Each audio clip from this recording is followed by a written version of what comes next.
we could just sit here and act like we're on the air. I kind of think we are. You found me already? Mm-hmm. Wow, that's pretty quick. Good evening, YouTubers. Hello. Fellow refugees. Hopefully we got things worked out as soon as we get everything fired up here and get a few people on. Buffering. We'll tell you what's going on. Buffering. It should not be buffering. I agree. Should be kicking booty right now. Anybody in here? I killed YouTube. You got rid of us? I just killed YouTube. So anyway, we're sitting here, as far as we know, by ourselves. Yep, totally by ourselves. Are we? Yes. Oh well. 7 o'clock. It's 7 o'clock. I didn't advertise this week. I'll tell you, of course, there'll be people that see this on the playback, but I'll tell you what, it's really tough. Some of the hours, and we've had some really hard weekends, and then extremely slow and boring and torturous during the week. And we're kind of hoping that resolves itself here shortly. I mean, everything is set up properly. Our internet is knocking it out this week. I'll tell you what, it's really tough. Some of the hours, I mean, torturous during. Mine won't even play back. What? Mine won't even play back. 6 watching now. Hopefully someone can see something. I'm here. Terry Burns, Pooh Bear, Heidi Hi. All right, we're trying to get this thing up at 5. I mean, we moved our motorhome this last couple of days, Hi, which Ruth. seems like it would be a very easy thing to do, except for when you gotta unhook all your. Everything is set up. Okay, here I got my audio on. I got to turn that off.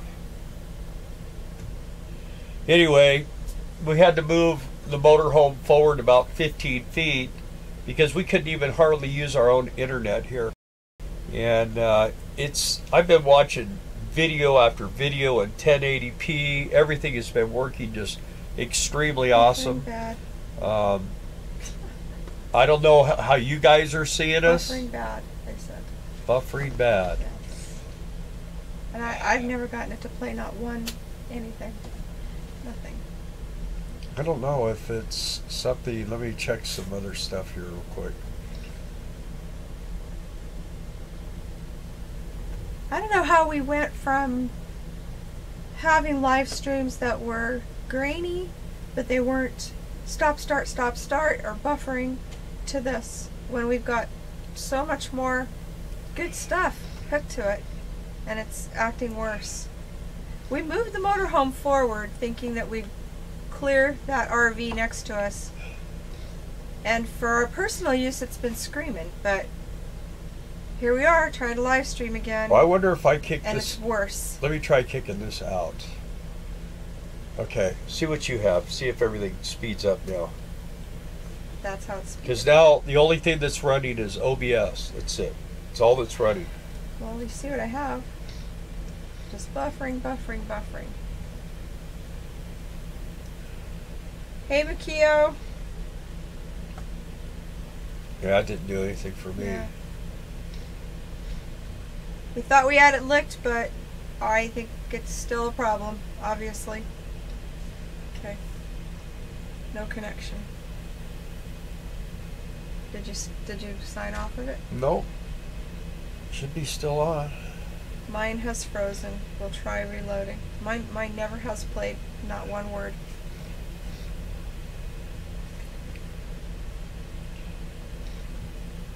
I'm gonna try the park's Wi-Fi. Are we off?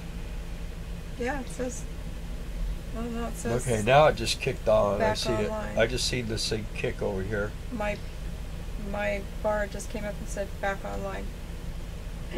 But I'm still just buffering away like mad crazy. I'm sorry, folks. I don't know This what is else freaking embarrassing. other than to not do live streams anymore. I think that's kind of the direction we're getting ready to head here, because until we get out of this place, I mean, it should be working like a champ. The only other thing, let me see, let me try one more thing here. Your booster. We try Should have had that on to begin with. this. Modify. No connection. Connect. Although I don't even see me on YouTube. Yeah. Come on. Starting to get irritated. That usually means things start getting broken. Says live. And You see it? yeah, we're doing the claymation thing. Mine also. Buffering bad here too. Okay. We need to just skip it. If this doesn't fix it. I don't know if I could get everything to stay plugged frickin' in here.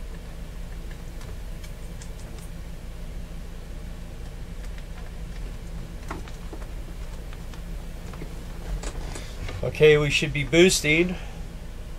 I'll see if I can find me here. I'm not buffering, but I am claymation. Is that? Can anyone give us a feedback here whether it's looking any better at this point?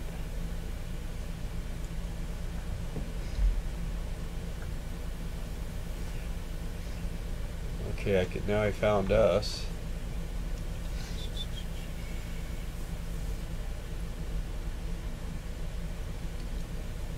See if we got a video. Okay, let's see. Buffering bad here too. 7. Mine also. Okay. Is that Buffering any may better have now? stopped. Now just jerky movement, yeah. Buffering may have stopped now, just jerky movement. Claymation. Alright. Well, anyway, it's always fun to spend Wednesday night testing out all your equipment for 2 hours trying to figure out how to make it work. Hopefully it looks like it's working better now. Looks good to me. Okay, so I guess the secret is we have to have this power antenna. It's got to be something to do with the internet here, because Ruth, I'm back. Much better for me. Looks good to me. Still claymation. Okay, it's smoothed out. yeah, I got the booster running. I can see you and hear, but picture is stop and go. That's Hi, Lynn. I guess you made it home, huh? Lynn bought a holiday Rambler, and they were out driving it today and had the linkage come off like what happened to us at Cola's. So I told her my quick little temporary fix. I guess you made it to where you were going? stay calm and drink more coffee. Yeah. Anyway, hopefully you made it. I sent you a list of things to get, and then when you get those things, I'll explain to you how to put it together. The only live stream that works is when Bill leaves the door open. The live stream. Yeah.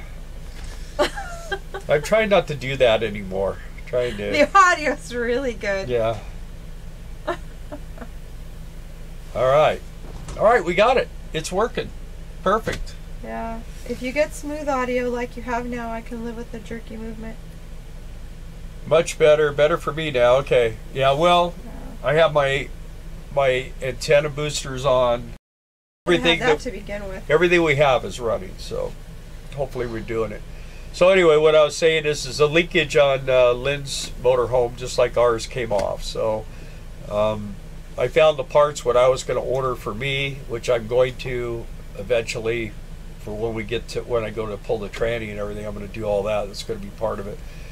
So it's just better stuff. It's SAE instead of metric. That metric stuff, I was looking at it today, it's so just flimsy and lightweight. I'm going to step it up just a little bit. So, But he did paint the inside of one of the cargo bay doors. That's yeah, really nice. One of the cargo bay doors where my toolbox is it just looked horrible, so I taped that all off and sprayed it today. That's the cargo bay that we use more than any of the others. So. Right.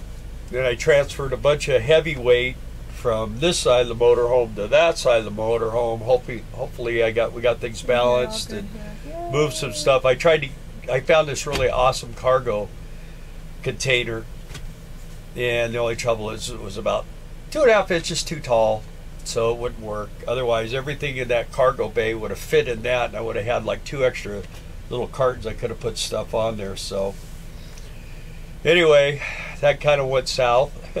So we had to take that back, but I rearranged everything, and we had a bunch of canned goods in there that had been down there for a while. That was one long while. Yeah, that was one of the conversations that came up on Economic Refugees this week about kind of like prepping a little bit and food storage and stuff like that.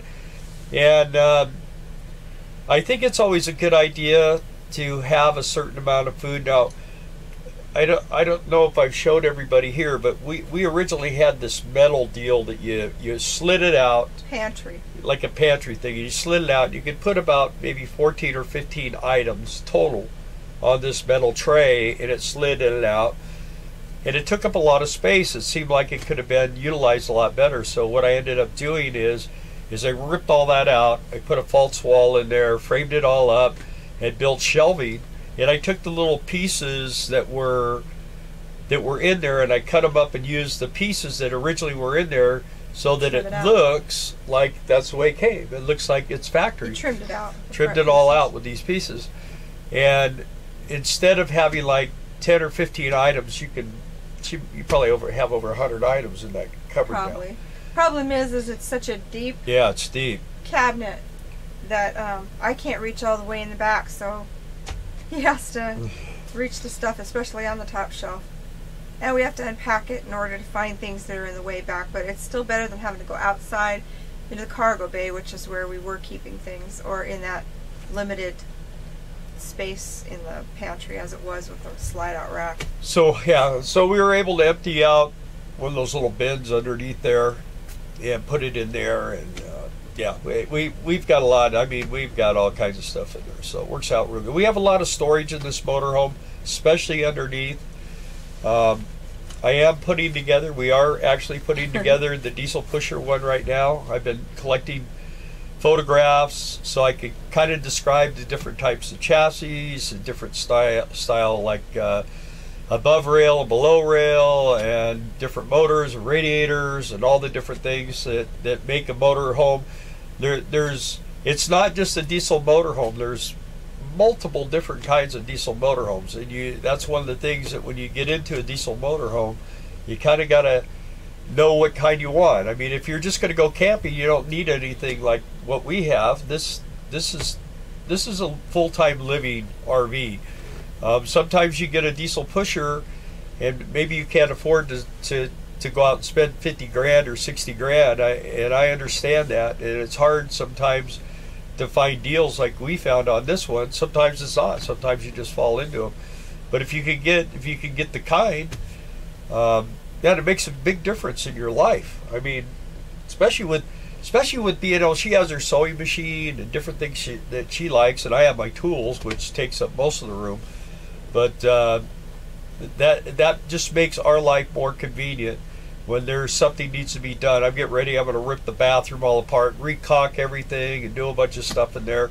And I have all the tools to do that with. If I didn't have the tools, you have to go and buy them or borrow them or whatever. This way, it's always nice to have them. So let's read what's good. Okay, better for me now. Okay, here now. Okay. See here, all good to hear. Good here. Yep. Awesome. Terry Birds, from the time I see you do something, it takes a couple minutes for me to get my response. Gotta love those zip ties. That's correct. You always keep, I keep a big bundle of zip ties because that Velcro. I'll tell you what. I had a cargo bay latch break one time, and if I didn't have my Velcro, industrial strength, I got it. It's this wide, and it works really good. We get it off Amazon. Right. It's like $15, and you get two big reels of it. But you could close your cargo bays with it. You could keep your doors shut if you had to. For a temporary fix. Right. We're really not bubblegum and baling wire here. All right, and Lynn saw the list, so those are the items you want to get. And then I will tell you we're going to have to cut things down and stuff. once you get your other one off. Let's see. Do your cargo doors swing open to the side or swing up? Mine swing up, but they swing all the way up, so they stand almost straight vertical. So it's a lot of them. My friend has his motorhome. He's got his go up the same way as mine, but they only come like straight out. So I mean, they're like headbangers, big time. So Bill has lots of scars. Yeah. On the top of his head from hitting the slide out. Well, actually, Cindy's slide out. So I put a gash in my head one time. Bad. I thought I was going to have to go have stitches, but Dr. Super Glue to the rescue over here. She just put super glue. Fixes everything. I sliced my hand when we first got here. I sliced my hand wide open. I mean, that long and at least a quarter of an inch deep. It was just flayed open, and I knew I had a problem right away. So I was way at one end of the campground. They jumped in the golf cart, found Dr. Super Glue over here, and she glued me all up. And I mean, there's not even a scar left. So just remember that. If always keep super glue in your rig. If you ever cut yourself real bad, it's better than a Band-Aid. It's better than stitches because you don't scar. Yeah, and it doesn't hurt. I mean, like you can actually tap it, and it seals off the nerves, so it doesn't hurt, and it heals a lot quicker. Hi, Frank. Mosquito or something. Yeah, so DMSO, we had a person ask about DMSO a while back. He's been using it. He says it's helping him, but he was getting a little skin irritation. Was that Terry? I don't remember now. It might have been Terry. Anyway, if you rub it on, if you're using it, rubbing it on, it will irritate your skin really bad. You always want to just dab it, just like this, real thick cotton ball, so you get a lot of it, and just dab it on. I mean, it's the thing about when you're living this lifestyle, if you're boondocking and you're back in the woods, and you do slide out and you slice your head wide open, well, instead of bleeding to death, you take that super glue, and I mean, it was, I have a lot of hair, and a little bit of hair came out, but she put it in there, and by the time it all was said and done, it just comes loose and it just falls out of your hair. Not your hair, the glue. Yeah, not your hair, the glue. Anyway, but it works real well. On that DMSO, though, if the skin does get irritated, I only use it like 2 times, and then I wash that area, wherever it is, your knee, your elbow, your back, whatever. Before you put it on a 3rd time or a 4th time or whatever. You've got to, every 2 times, you've got to wash that area because it will accumulate and it freaks your skin out. But also the coconut oil is really good for soothing, itchy, and burning. Super glue question. Yeah. Real super glue? Laugh out loud? Super glue. Not medical glue like glue from Walmart? Exactly. Yeah, we use glue from the dollar store. Dollar Tree or something. Yeah. So Dollar Tree. And I mean, I'm not, of course I have a finger going like this out of my head now, but yeah, it's works great. Works great. I used to get sliced and burned and really, what's the difference between that and medical grade? I guess I don't know. I don't even know what's in the stuff, but you probably have to have a prescription to pay $200 to get Dollar Tree super glue from the pharmacy. Right. So it's just like the same. I mean, one thing about when you live this type of lifestyle, you'll start getting around people that say, hey, well, you could do this and you could do that, all these different things, and we try them. Unlike a lot of people, we try all kinds of different stuff, and sometimes stuff doesn't work. Sometimes it does. One thing that I know that works is super glue. Another thing is DMSO works. The advantage to it is that you're not going to the doctor all the time. Now, some people have a couple of grand they can just throw at the doctor every year and pay their deductibles and then go from there. But we've had our medical insurance, you 4 years? You go to the doctor's office or the hospital, you catch things there. I don't like them. You never heard about the super glue thing, yeah? Yeah, well, who started using it was the military. When I first heard about it, our neighbors, when we lived in our house, were full-time sailing for 5 years. And somebody that they were sailing together with, he went down to do something with his motor, and it kicked or something anyway, and it cut his thumb. And I mean, they were out in the middle of the ocean, and they had nothing but super glue, so that's what they used to put his skin back together. It was all flapped open, and he was fine. Yeah. And it was just regular super glue. So, and like, or you know, crazy glue. Crazy glue is good too. You can, you know, when you get daring and you get out there, you get far out in the middle of nowhere, and you're, you know, it's just us. And something happens, you gotta be able, just like the talking about. I can't remember what the guy's name was. There was a couple of Kevin Loving and someone else was talking with the gentleman, and they were just talking about, you know, storing some food and stuff like that. I'll tell you one thing that's a good thing to do that we have found, that we haven't had to use it yet, but we kind of save gold and silver, and we try to get small quantities, a lot of small quantities, so that if anything ever happened, and you know, you don't, if cash is no good or whatever it happens to be, you can always trade on that. I have silver dollars and silver rounds and stuff like that, and you need to find you a good safe spot in your RV and put a safe, mount it and bolt it, and do everything you could do, and lock it down. Ours is like right in the frame. Yeah, it's hard. The people that had this motorhome before had no idea this thing had a safe, and I just happened by chance, because I took this thing I found all kinds of cosmetics and stuff behind one of the walls. New. Like somebody was selling it multi-level or something, I don't know what, but it was brand new eyeshadows, and they were high dollar. We gave it to our girls, and they sold it to all their friends.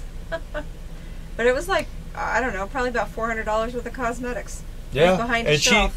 Our daughters kept what they wanted and sold the rest of it. We made some good bank. So here we go. Hi, Lucian. Hi, Lucia. I was making one shell, or More making shells. out. I was out. Well, all making you shells. missed was us going, why won't this thing work? Why are we buffering? Yeah, it looks like, you know, we got everything working. Everything is turned on. We are buffering a little bit, but not much. We haven't had hardly any problems tonight. I think everything. Oh, it's because this is kicking off. There we go. All right. Put the glue actually in the cut. Yeah, we put the super glue right on it. You just kind of hold. I just kind of hold it together, and she drops the glue down on it. And it'll look gross, because if it's still bleeding, it bubbles up under the glue, but then it'll stop. But it looks like, because it's under the glue, it looks like it's just bursting forth with fresh blood all the time, because oxygen doesn't get to it, so it stays red. Yeah. Kind of gross, but I mean, we put pressure on it and then try to put the glue on top of the cut, but it's still, until that glue sets, it's bubbling up underneath there. But it works really good. What do we got?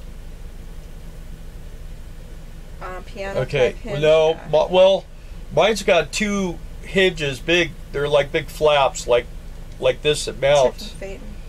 And they screw in, and then there's the little deals for the gas springs. So. Hi, Alyssa.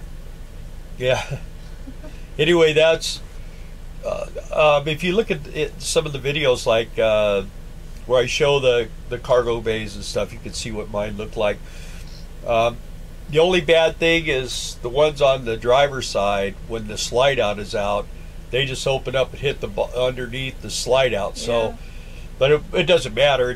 Wouldn't change anything because of the slide out. So pretty much what we do is, when we pull in anything like the awning pieces and anything we need to get out and hook up, like all the hoses and all that, I do all that before with the slide out comes out. And then we put the slide out after he's done hooking up and being in all those cargo bays, so he doesn't slice his head open anymore. So we're going broke on super glue. Yeah. So Terry, you have a 2002 Phaeton? Tiffin Phaeton?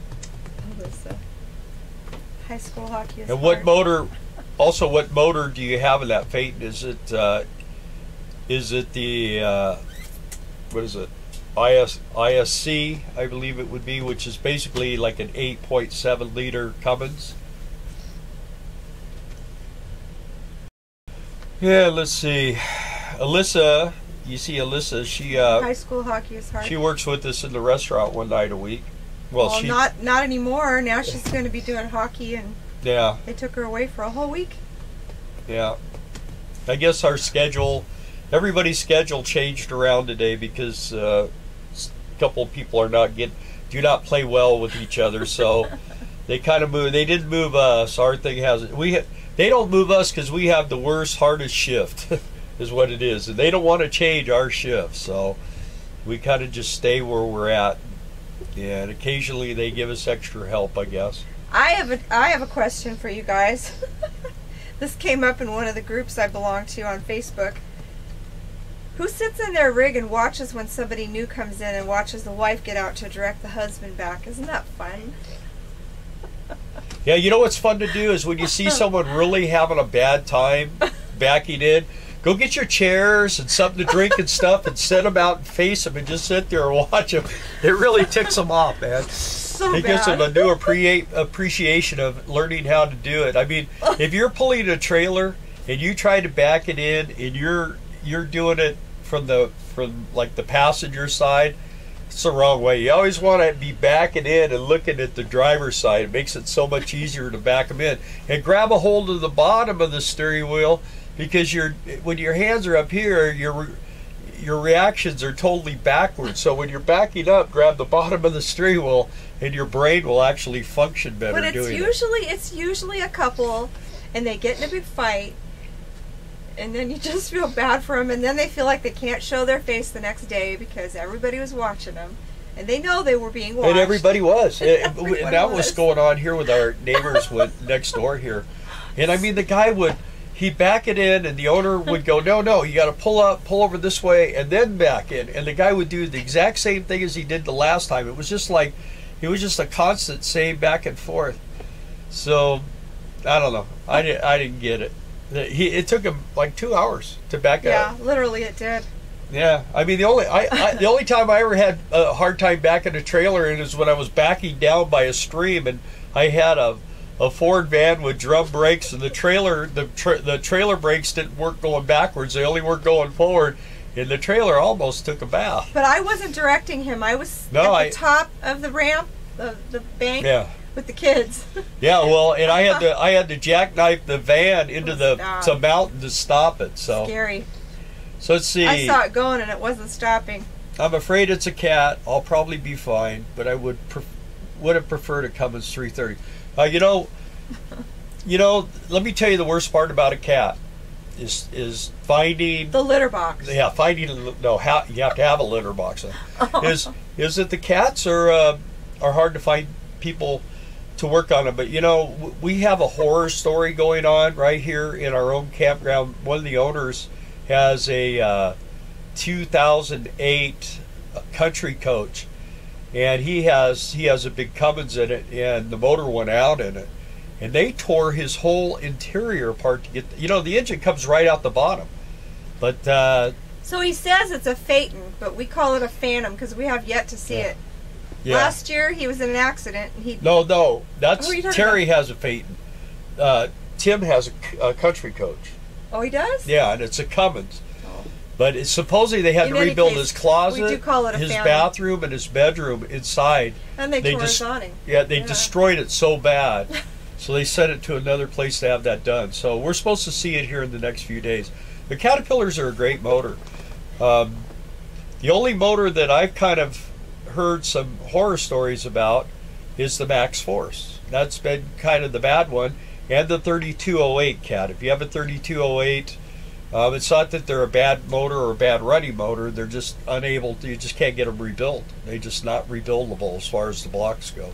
So, and it's a V8. And it seems like the V8s will run a little faster out, flat out, but when you get in a torque situation, the 6s seem to be able to out torque them. Alyssa said we broke our truck window trying to turn around once. Oh yeah, with a trailer. Kevin, I'm late, but I'm here. Hi, Kevin. Hi, Kevin. Okay, everyone, stop talking about him. Kevin's here. Terry, I'm 60. Drove trucks from 18 to 55 years old. I can back up using the mirrors. That's probably the best. Okay, yeah, and the wife stands where you can see her. Yes. Yeah, that's Darla. She stands back there going like this, and it's like, I can't. You got to stay so I can see you in the mirror. I do. Most of the time. Well, I got a good backup camera now, so. Yeah. Let's see. Oh, wow. I'm in a mess. I have nobody to use as a spotter. Yeah, well, that's what I'm telling you. So when you go to back a trailer in, if you're going to back it in, a tow trailer, you just pull up and you back in, and you want to jack the trailer to your driver's side so that you can just follow it in. And then if you feel like you're getting close to something on the right, just stop and look. That's how you got to do it. Just take your time. The thing is if you could do it in one shot or two shots, then it doesn't give people time to set up their chairs. Or talk.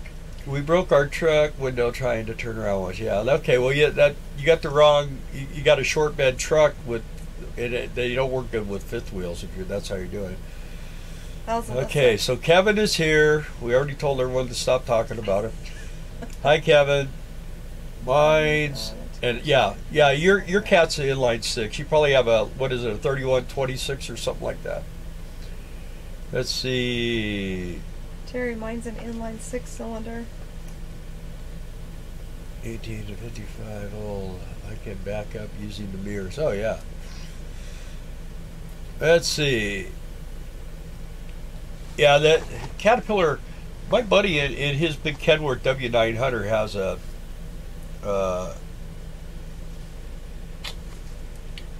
36 something, but he's got that thing.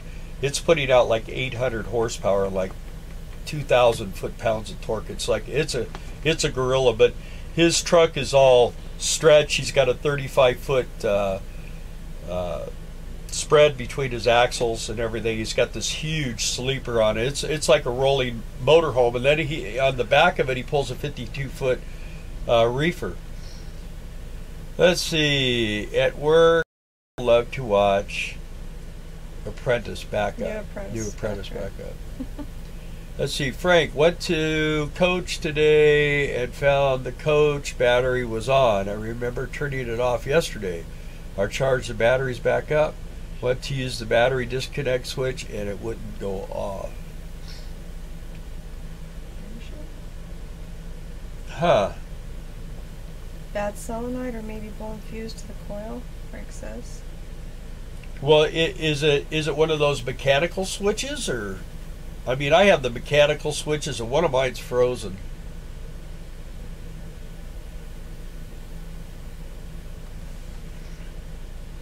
Kevin, what is bad solenoid or maybe blown fuse to the coil? 2 hours at version. What is that? Let's see. Just got back for what turned out to be 2 hours at version. Extracted it. We're plugged in and buffering. No, we're fine. We're not buffering. Okay, I'm before they got his money. They got your money, Kevin? Rocker switch that controls the disconnect solenoid. Oh, okay. The switch. Verizon. Oh. Gotcha.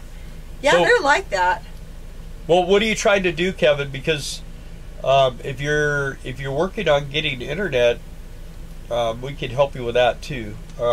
If you're going to get a new phone, stay away from the Pixel. Yeah, the Pixel 2. Mine, I got to have it reprogrammed again. I'd probably do that tomorrow. Second time in like less than 6 months. Like with our internet, which normally works really, really well, and it has been. I've been watching. I don't know if you old farts will remember Combat, the series when we were kids. I loved that show. That was my favorite show as a kid. And every once in a while, I get on a kick where I got to watch them. So anyway, I've been watching them, full-blown 1080 HP, which of course they weren't filmed in that, but I still have my thing set up and. Nothing, man, just burns right through them. So that's why when we logged on tonight and tried to do this live stream, we couldn't believe that it was still having problems because we moved the rig and everything was working great. It was streaming for us all week long, really good. And well, since we moved the rig, But with the amp on, with the power amp on, it seems to be working pretty good. I've only seen it scroll once, so. Verizon. Okay, maybe we won't disconnect it. Phone company, yeah. It disconnect if it is still Bought the new Samsung charging. latest and greatest. Bought the new Samsung latest and greatest. Yeah, that's probably what I would do next time. Anyway, does everybody know how to get internet on the road? Have internet like we have? Is with the MiFi. You could go on eBay and type in unlimited Verizon grandfather, and what it will do is there's actual units you can you buy them for like $100, and then they're like $5 or $10 a month, and you have unlimited, and it's right there. It's right in your RV. You can unplug it and take it with you in the car. We do, huh? Mm-hmm. And we have a little USB plug-in deal, so we can plug it into the car and charge it and everything else. Works really good. Yeah. Hi, Minivan Mike. Hello, Minivan Mike. Anyway, so hopefully, let's see. Wow, we got 19 people. We're working. We're getting better. That's good. I don't know if everyone looked at economic refugees this week, but I put a 2001 Newmar, what was it, Air something? Air Star?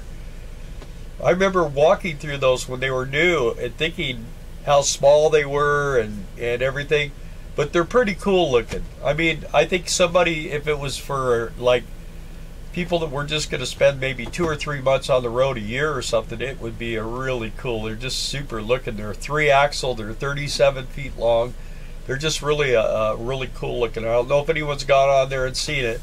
I put it as one of the deals of the day, and I thought it was pretty unique. Good looking rig. I've been trying to find some. There was a beautiful Holiday Rambler Imperial on there, pretty low mileage for 33,000. That would have been a steal for somebody. That would have been a steal. Nice rig. It had a little bit of clear coat lifting. I mean, small little spots, but even still, it would be an awesome unit for somebody, for a couple, and the price, good price. Let's see. I don't know anything about internet on the road yet. Okay, well, that's Makio. So it's just a little tiny box, that big. And like I say, if you go on eBay, you buy the box. It's already got the chip in it and everything else. All you got to do is just plug it in and go online. And I, like I say, I'm not sure exactly how much the monthly fee is, but we go through a guy.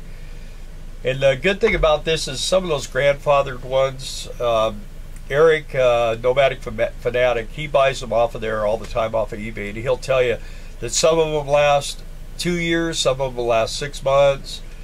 It's kind of a thing when Verizon catches up with it, they might disconnect you. But the money that you save in the meantime is fantastic. We pay $145 a month for unlimited. I've never noticed them ratcheting us back. Yeah. After, but you know what? We've never gone over 35 gigs. That sounds like a lot, but with what we're doing with YouTube and stuff, it's not a lot. It's really not. What they don't like is when the gamers get on there, and we have a mosquito. When the gamers get on there and they just suck all of that data. I mean, it's just nonstop because they're gaming so much, and it requires so much data to stream those the graphics and stuff for those games. Yeah, that's what Verizon doesn't like. Yeah, we don't get throttled down because we're a corporate account. That's one of the reasons why we pay what we pay, because we like to be able to just get here and just wham wham, and that's what's been going on. It's been really working wonderful. Let's see. Do you have like web booster external high antenna? Yes, I do. That's what we just turned on. We do have an antenna, and we do have a booster. Yeah, there's actually a factory antenna on the roof, and I have my booster sitting right here next to the unit.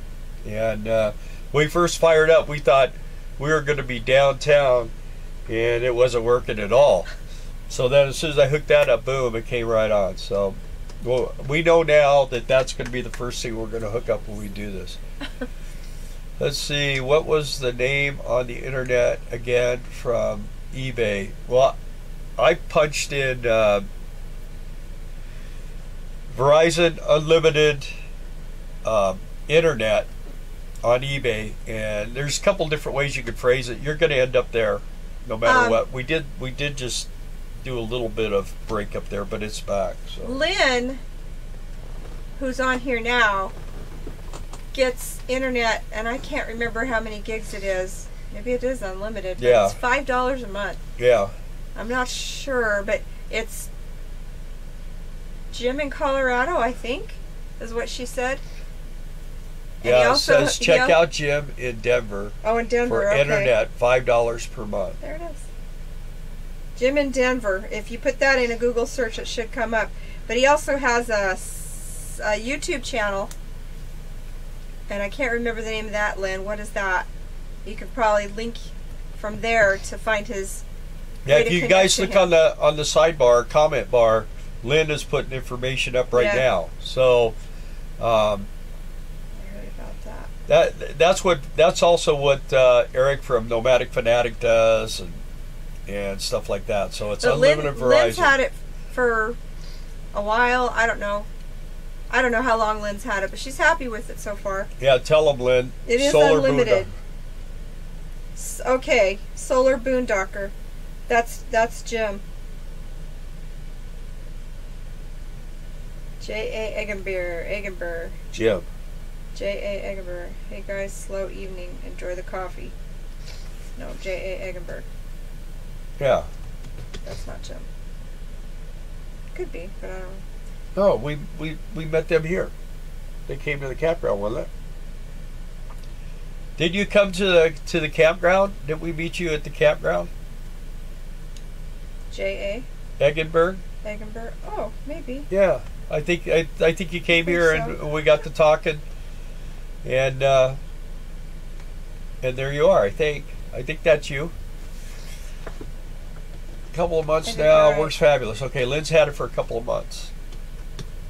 So. And so, Lynn, you got your MiFi, the actual device, off of eBay, I think you said, but you go through Jim in Denver to get the actual service. I think that's what you did. Yeah. I hope everybody has coffee. I mean, I think that should be mandatory on Wednesday nights when we do this. I have decaf, so I mean that's how I do live streams. Live streams. And it's decaf. Yeah, it's decaf, so it's just drinking. That's all it is. I guess it won't work for me because I have AT&T. Yeah, well, you just have to switch over with just use your MiFi on Verizon. Keep your AT&T, your phone. Right. Although I'll tell you what, you'll find that if you're full timing and you're traveling across the country, the only place that Verizon really doesn't work is in Southwest Texas. That's the only place we've ever found that it doesn't work. And in like on the rim, going from Crestline to Running Springs. Oh yeah, but you're gonna take this up there. Let's see, YouTube, Solar Boondocker website, blog. Jim in Denver gives all the details. Laugh out loud water here. Yeah, no. Oh, he's drinking water. They're in the cafe right now? Oh. Separate company for the service and fee. You guys are watching us in the cafe?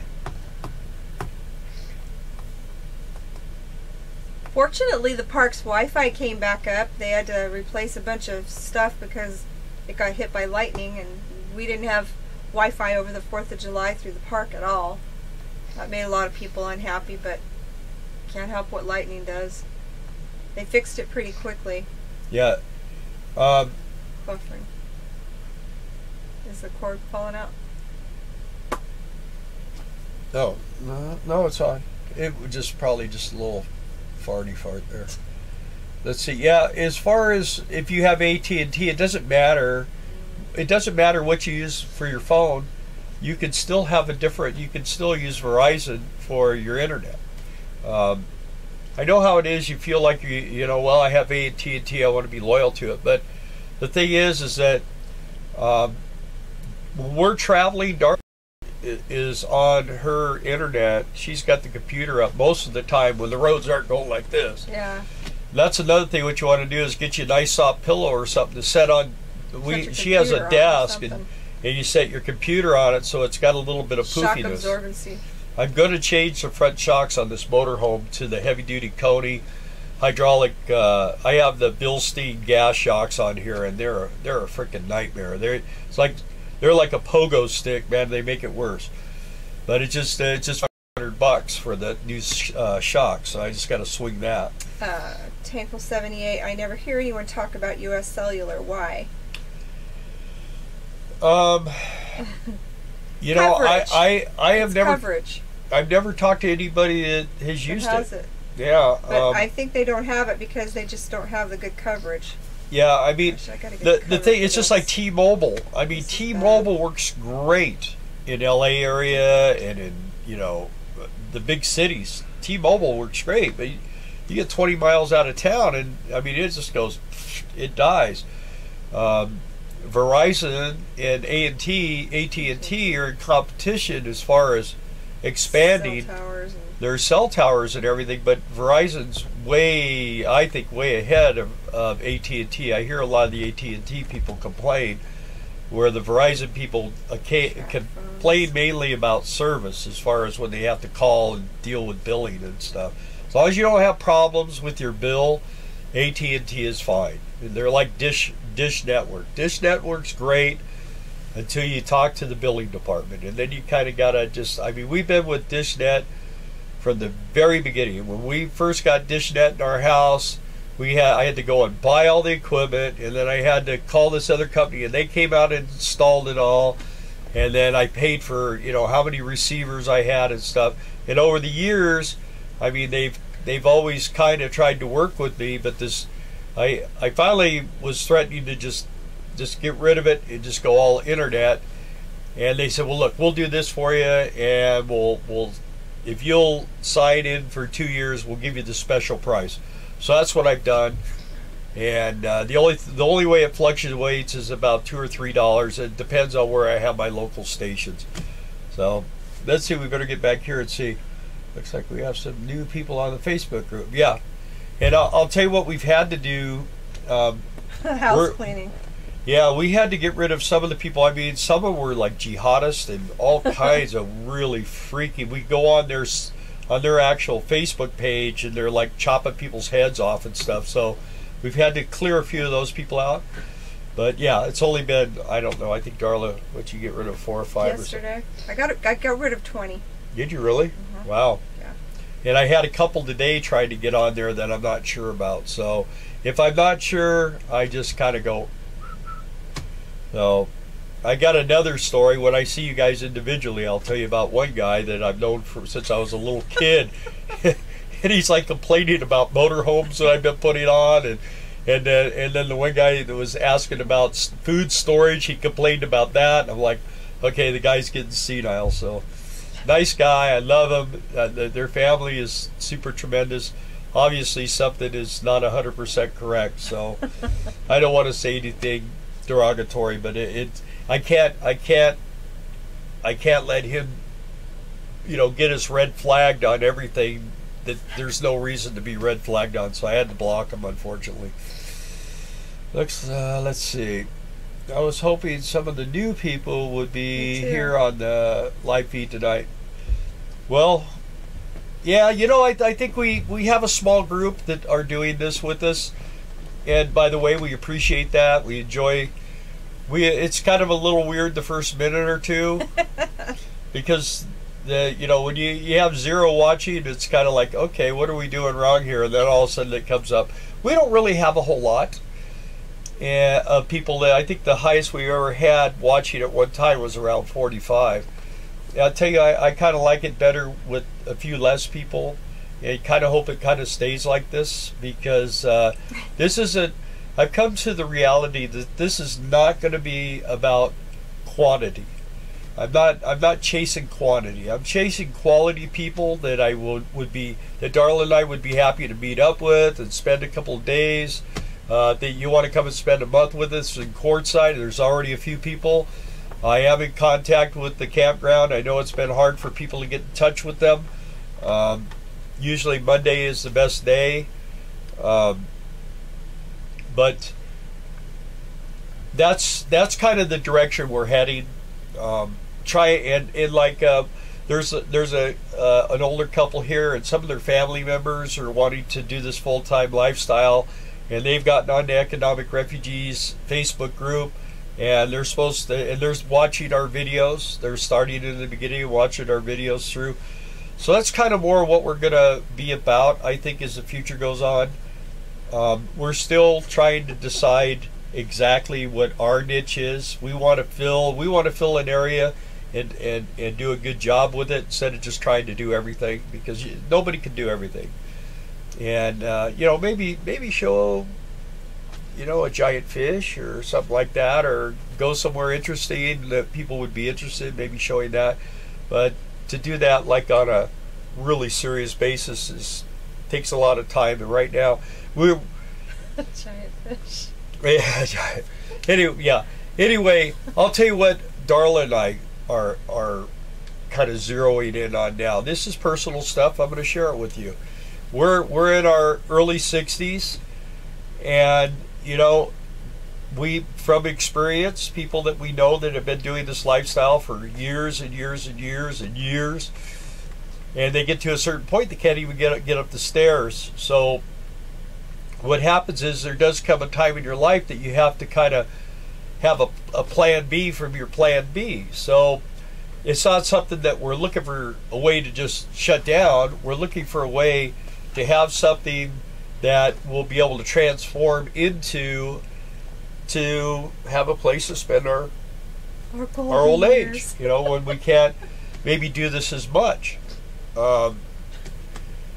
So we're looking for property, and my ultimate goal is a metal building. I've talked to some of you guys on an individual basis about it.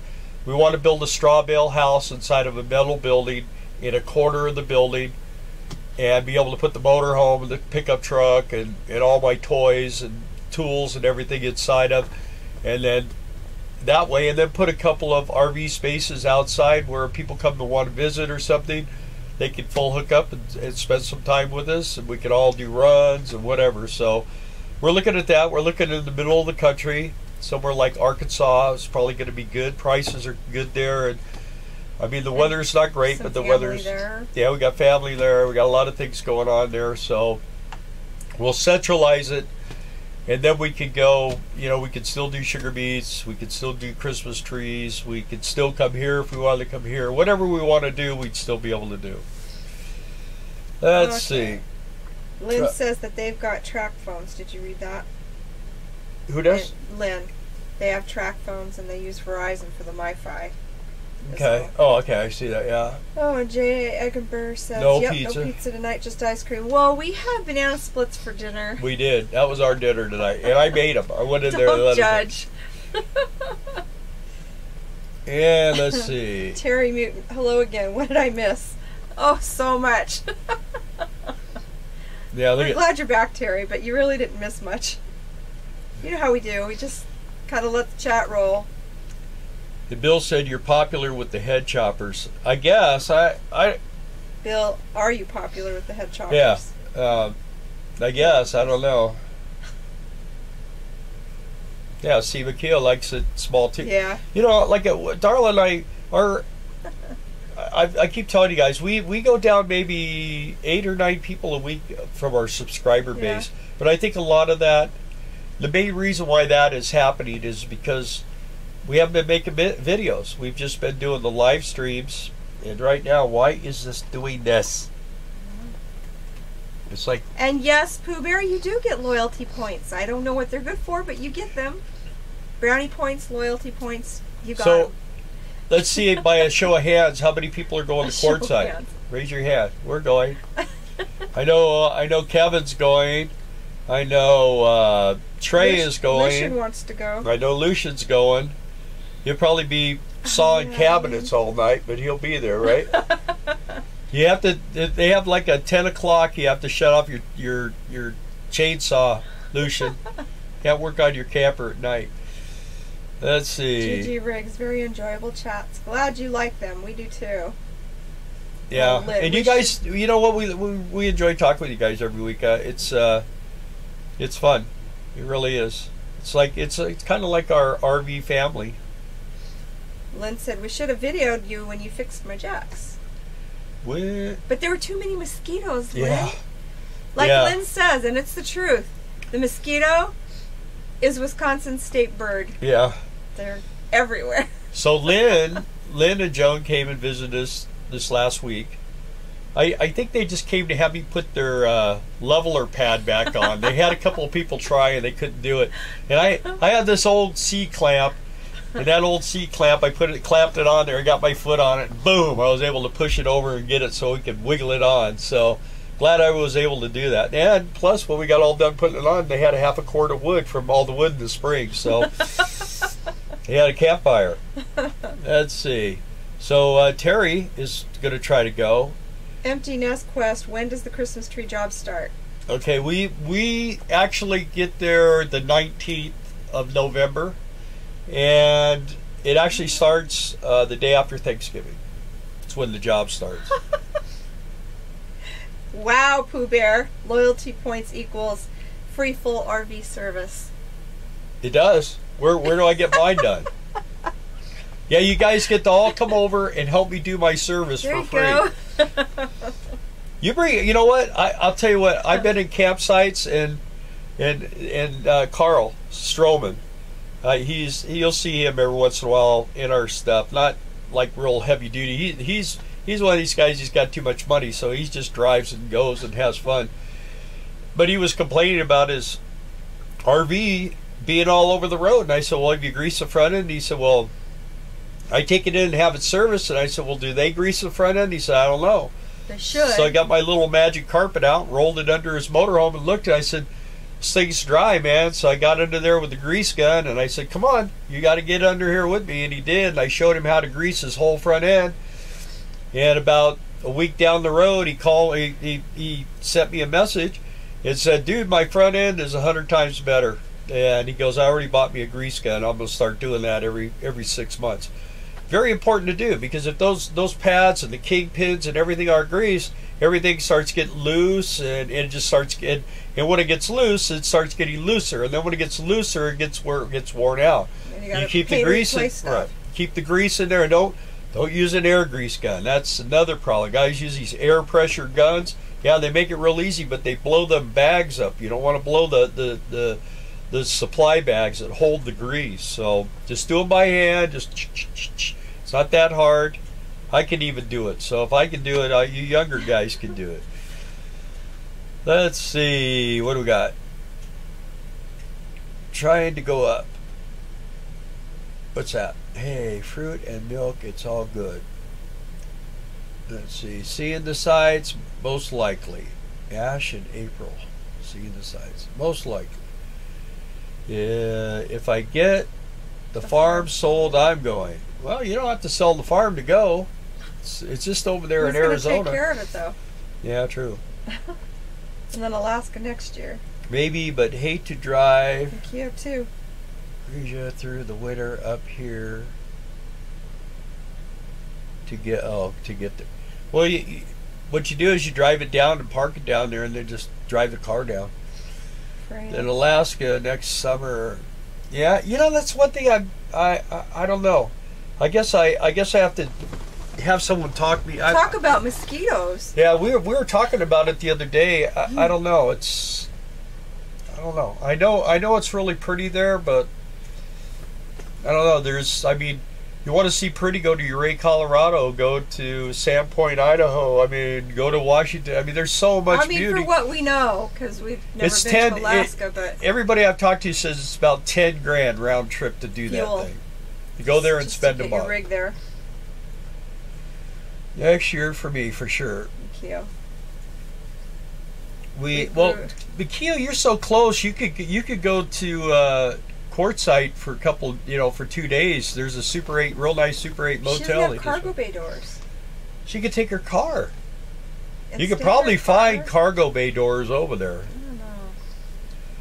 Let's see. We grew monster mosquitoes at our place. In Wisconsin. Yeah, well, we're in Wisconsin. They're small here, and they're plentiful. They get right on you, and then they just hang out and follow you right into your motorhome, and then hitchhike they right go in. and hide, and then when you go to sleep, they go.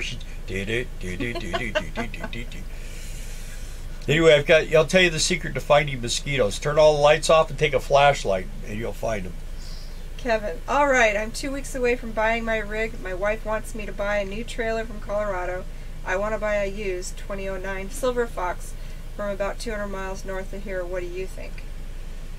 Well,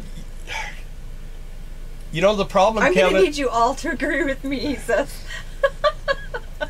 Kevin, the problem is those ones that you tell me you want to buy, they're not going to last. I mean, you say you want to go up and boondock and do all that.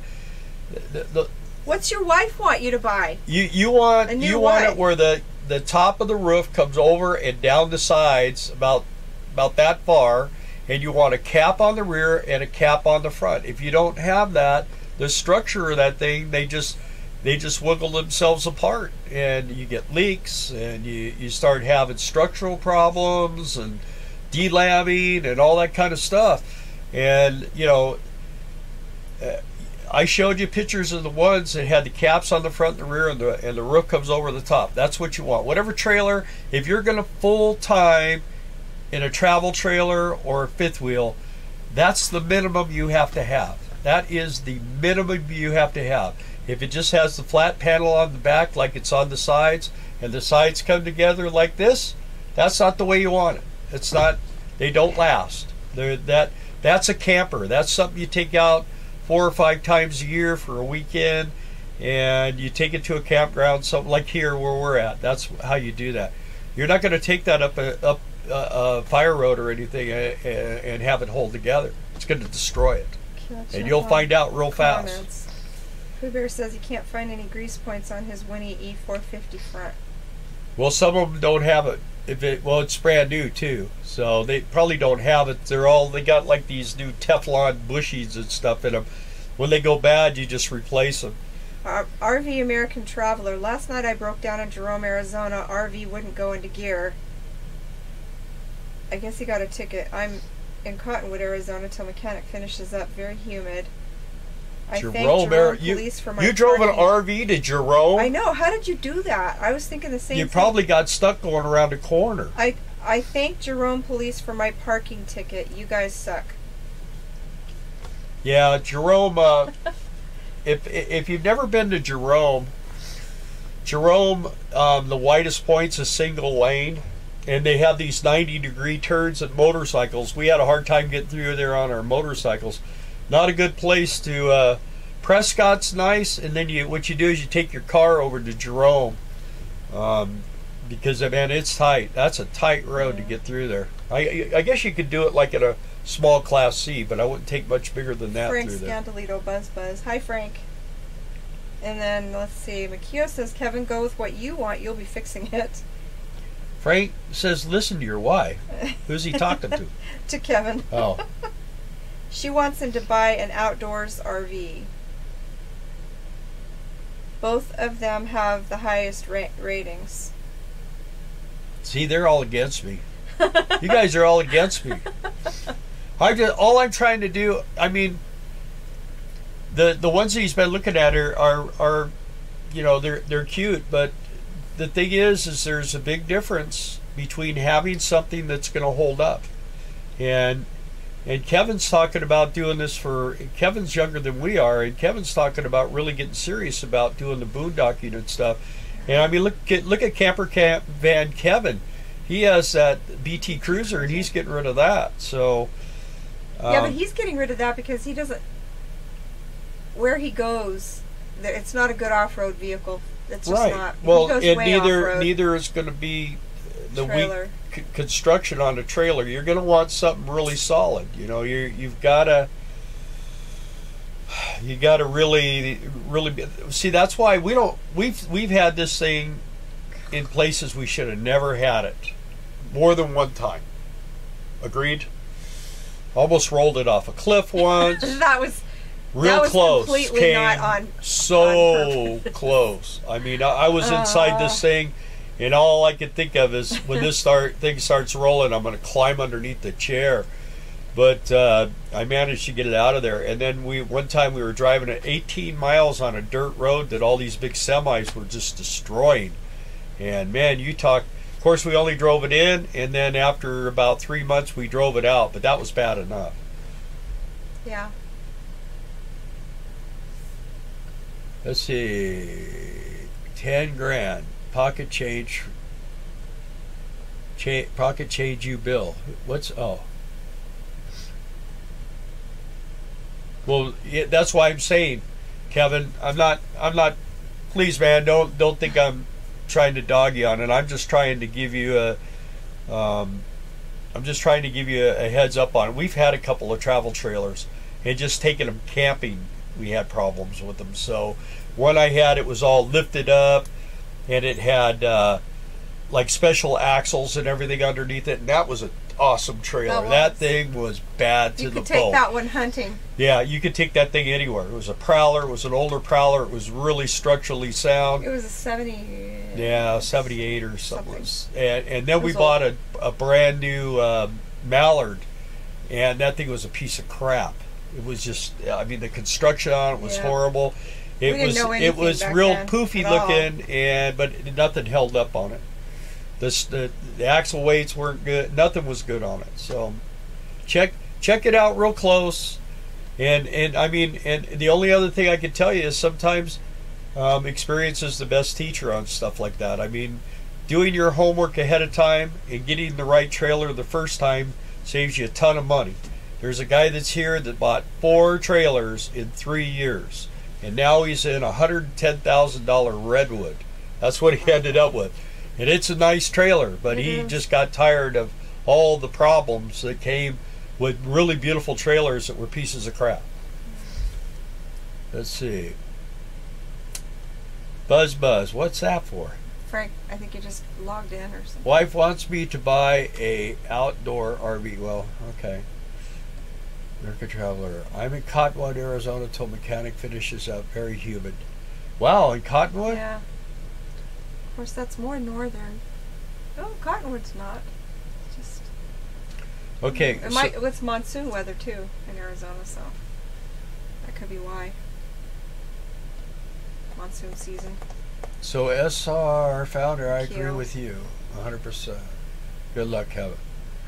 Yeah. Kevin, let me ignore your wife at your own risk. Pooh Bear. No, I don't think you ignore your wife. Like I say, that I know the problem with the trailer that you want, the Arctic Fox. When you get into their really heavy duty trailers, they're really expensive. But that's because they're really good, and the long-term life of that unit is going to be far superior to the less expensive ones. And I mean, you know, if you buy a cheaper unit without the good quality to it, you're going to find out in a very short amount of time that you might have made a mistake, and it's going to cost you more money and cause you a lot of hassles and headaches in the meantime. So it's just like with motorhomes. I mean, there's motorhomes that you walk in them, they look like a 5-star hotel lobby, man. They're beautiful. You get them out on the road and everything goes south. Kevin says, thanks everyone. It's been exciting shopping, but I'm ready to buy. I'll get on the road in September. And then Chad says, Arctic Fox 22 in Victorville. Oh, yeah? I know where Victorville is. Yeah, well, Kevin's in South Dakota. Yeah. But, I mean, even the probably the worst Arctic Foxes are better than the average travel trailer. That's, Who I mean, makes you got Silver Fox? Who makes that? Silver Fox. I've seen gray wolves. I don't know No, what silver. that's what Kevin said he was looking at, was a Silver Fox. Thought. Well, the Arctic Fox, what it says Arctic Silver Fox on the Fox. trailer tends to be the better. A 2009 Silver Fox. Yeah. Well, we looked at that. Kevin, you sent me that picture on that one, right? That I think I looked at Well, that. who makes it? Arctic Fox. It's Northwoods. 36K for the new one, 15K for the old Arctic Fox Silver Edition. Well, 36. Does it have the caps front and rear? That's for the new one. 36 isn't bad for, you know. But it's over twice what the Arctic Fox is. Yeah, but the other one, if it's got the same construction, that amount of money, I mean, we've talked. I think as long as it doesn't make you uncomfortable dollar wise, and it's nice to have new. I mean, just as long as everything checks out, Yeah, but the 15K one is the 2009 right. that he's wanting to buy. Well, a lot of I see a lot of 2017 and 2018 motorhomes for sale.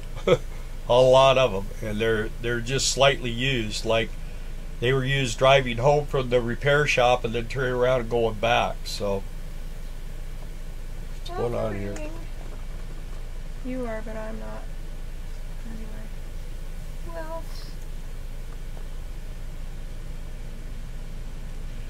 Anyway, Kevin and I are kind of tangling up here on the. Kevin and I talk a lot on messaging. So my empty nest quest. I wish I would have researched more. I sold my Class C because the cab over leaked. I am now converting my SUV. The smaller, the better for me. I like your straightforward advice. Yeah, a lot of people like that smaller stuff. And cab overs always tend to leak. I don't know what that is. The thing with the Class C, there's a window in the front. Yeah, that's where they leak at too. Leak. I'll tell you, on the Class C's, if I bought a used Class or even a new Class C, I get that really wide tape, which I've used that on my slide out.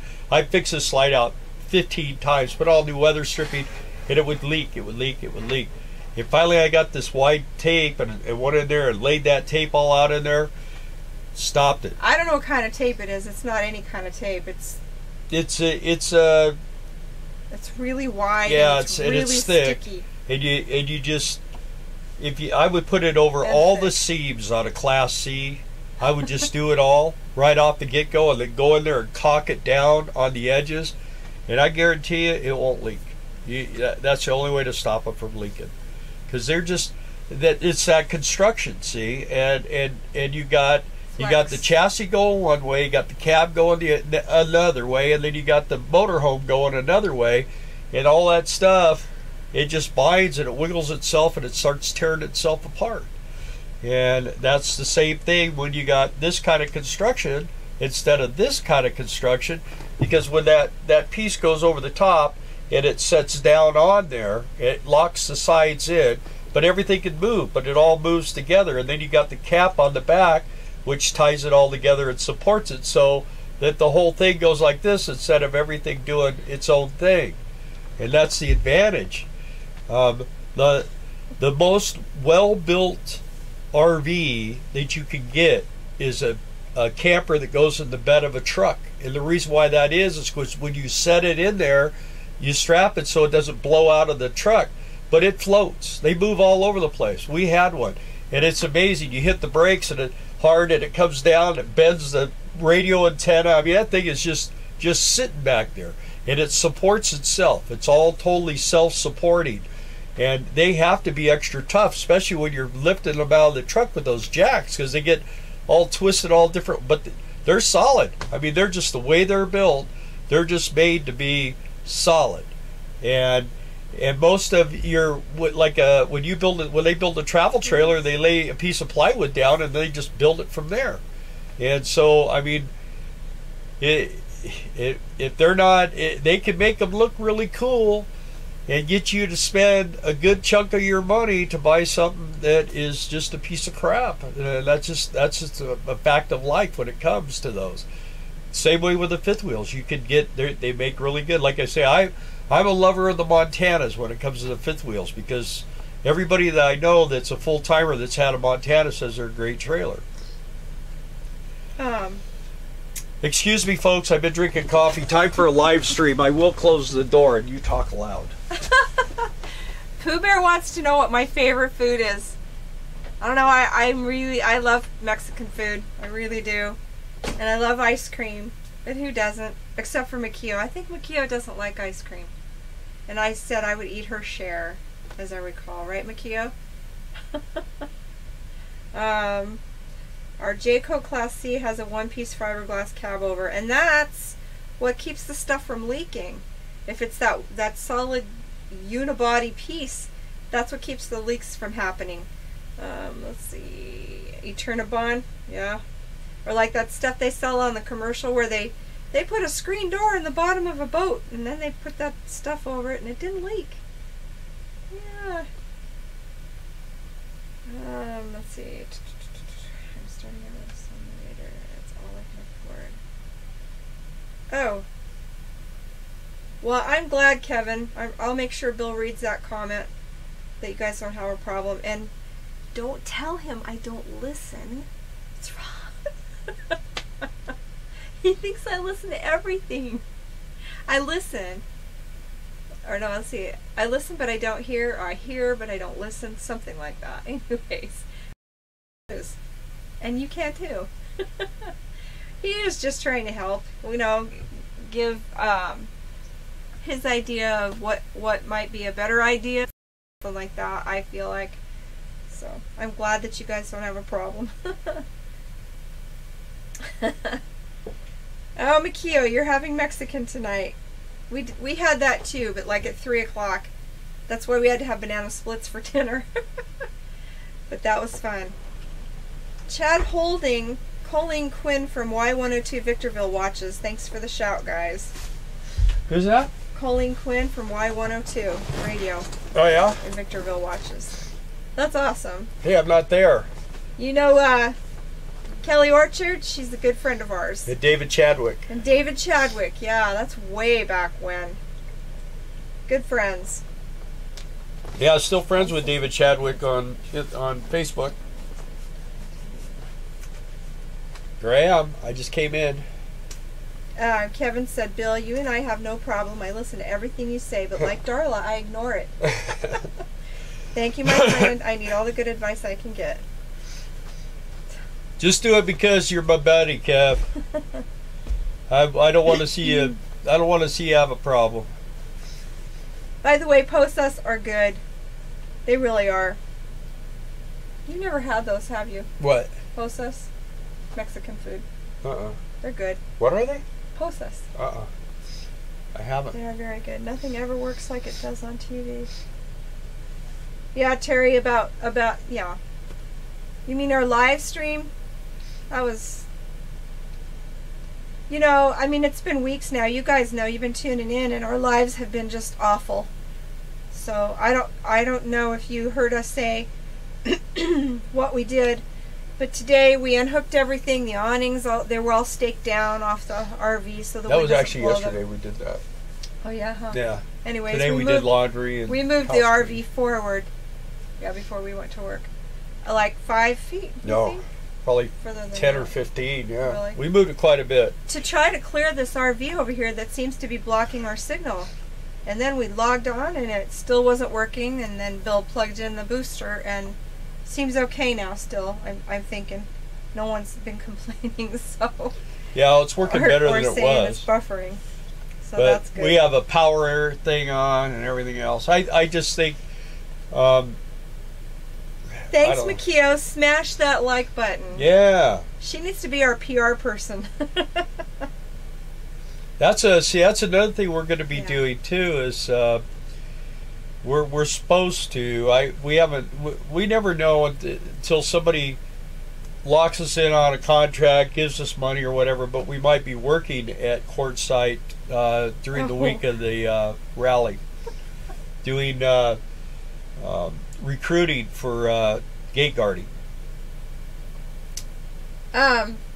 Best state for residency, thinking South Dakota. That's who we're domiciled out of. And we use Your Best Address. They're in Sioux Falls, South Dakota. And we've been with them since the very beginning. And they were really helpful. They helped us get our stuff registered there. Told us about registering to vote. They get our mail to us. They're really nice people. And they're competitive. I mean, I think it's like $10 or $12 a month. And if you pay 12 months in advance, you get the 13th month free. And they give you an additional month if you refer anybody. Yeah, so if anyone goes to Your Best Address, yeah, tell them we sent you. Then we get a free month. And then when you refer somebody, be sure the person tells them your name and you get a free month. So, works pretty good. But yeah, I liked the help they gave me with registering the vehicles. Cause spell my name wrong, Kevin. See that? In one ear and out the other. It's not McLean, yes. it's McLean. My empty nest quest. One C. Where? At the bottom. Yeah. Well, we're registered out of South Dakota. You knew that, Kevin. Charlie Porch says much better tonight, thank God. I am so glad. And yeah, Terry Burns. I get it now. Nothing ever works like it does on TV. You mean that, what's that stuff they sprayed that put the screen door in? What do they call that stuff? They spray? Yeah, on the bottom of the boat they put a screen door in. Oh, that stuff, yeah. Yeah. You know what? I actually, what is that called?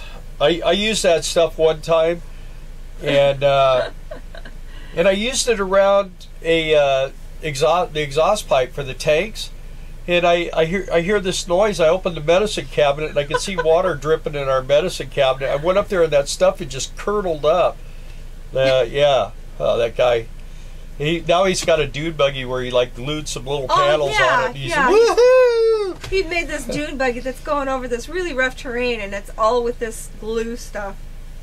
I don't think so. Yeah. So.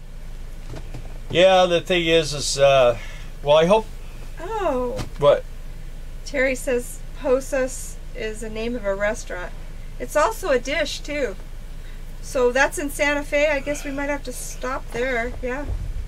Good fresh Mexican food. Thanks. Flex Seal. Okay, yeah, that's it. It should Flex be Seal, called yeah. Crap Seal because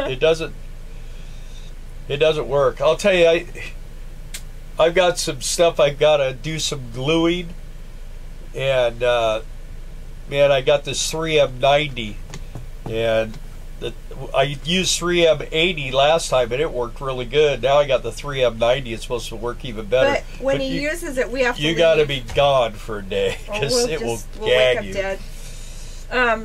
Kevin says insurance is really low in South Dakota. That is who we insure through too. We use Doherty. Doherty, yeah, Doherty insurance. And I asked for Jackie if you contact Doherty Insurance. Yeah. Ask for Jackie. Don't talk to John, the owner, because he'll gouge your eyes out. She saved me about $200, and we got better coverage. So always talk to Jackie. Guess who just logged on? Who just logged on? Annabelle. Hi, Leah. Leah's here. That's our oldest daughter. I don't see her though on my list. No. Oh, there she is up there. Oh, great. Thanks for spelling our name for everybody, Leah. That's not even close. No wonder I didn't see it. McKeel, I'm your #1 PR fan. Graham Poobah. That's what he called you, Kevin. Can you... Leah. McLean. Can you paint your rig before installing fans? Are you talking about like fantastic fans? And you can. I mean, they're on the roof. Nobody's going to really see too much up there. I painted mine before I installed my fans. I replaced my fans like 6 years later. So, because they were like 20 years old. The motor mounts were all cracking. I was epoxying them and everything. I finally just gave it up. I bought a new one and I bought an extra motor mount And between one new one, I was able to fix both of my old ones. Let's see. Leah says she's on here to earn some favorite kid points. It's been 10 years. I need practice spelling it again. It's McLain. It's real simple. They aren't worth much, just our undying love and gratitude. That's you. Max Air fans. Yeah. They're the best. Yeah, we have the fantastic vents. Yeah. And we have, which maybe we haven't talked about this, the protectors that go over your vents on the outside. They're covers that you put on the outside to protect those fans, because if you're ever caught in a hailstorm or windstorm, the windstorm will rip those stock ones right off the roof. They're invaluable. They're like $35 for one of those shields up there, but they protect the fan and the cover, and you won't have to replace that. You can stand on them. That's how we used to sell them when we worked at the RV dealer. We'd put them on the ground and stand on them to show people how much weight they can take. They really take a beating, and they're worth it. I mean, if you're ever caught in one windstorm or one hailstorm, it'll pay for itself. They're really good. But when you put them on, you don't want to put them flush on the body of the roof, because water will get in there and it will leak down inside your fan and cause you all kinds of problems. So you leave them up about so high. Yeah? Yeah, you... Just so the water can, if it runs in there, it's going to run out the sides.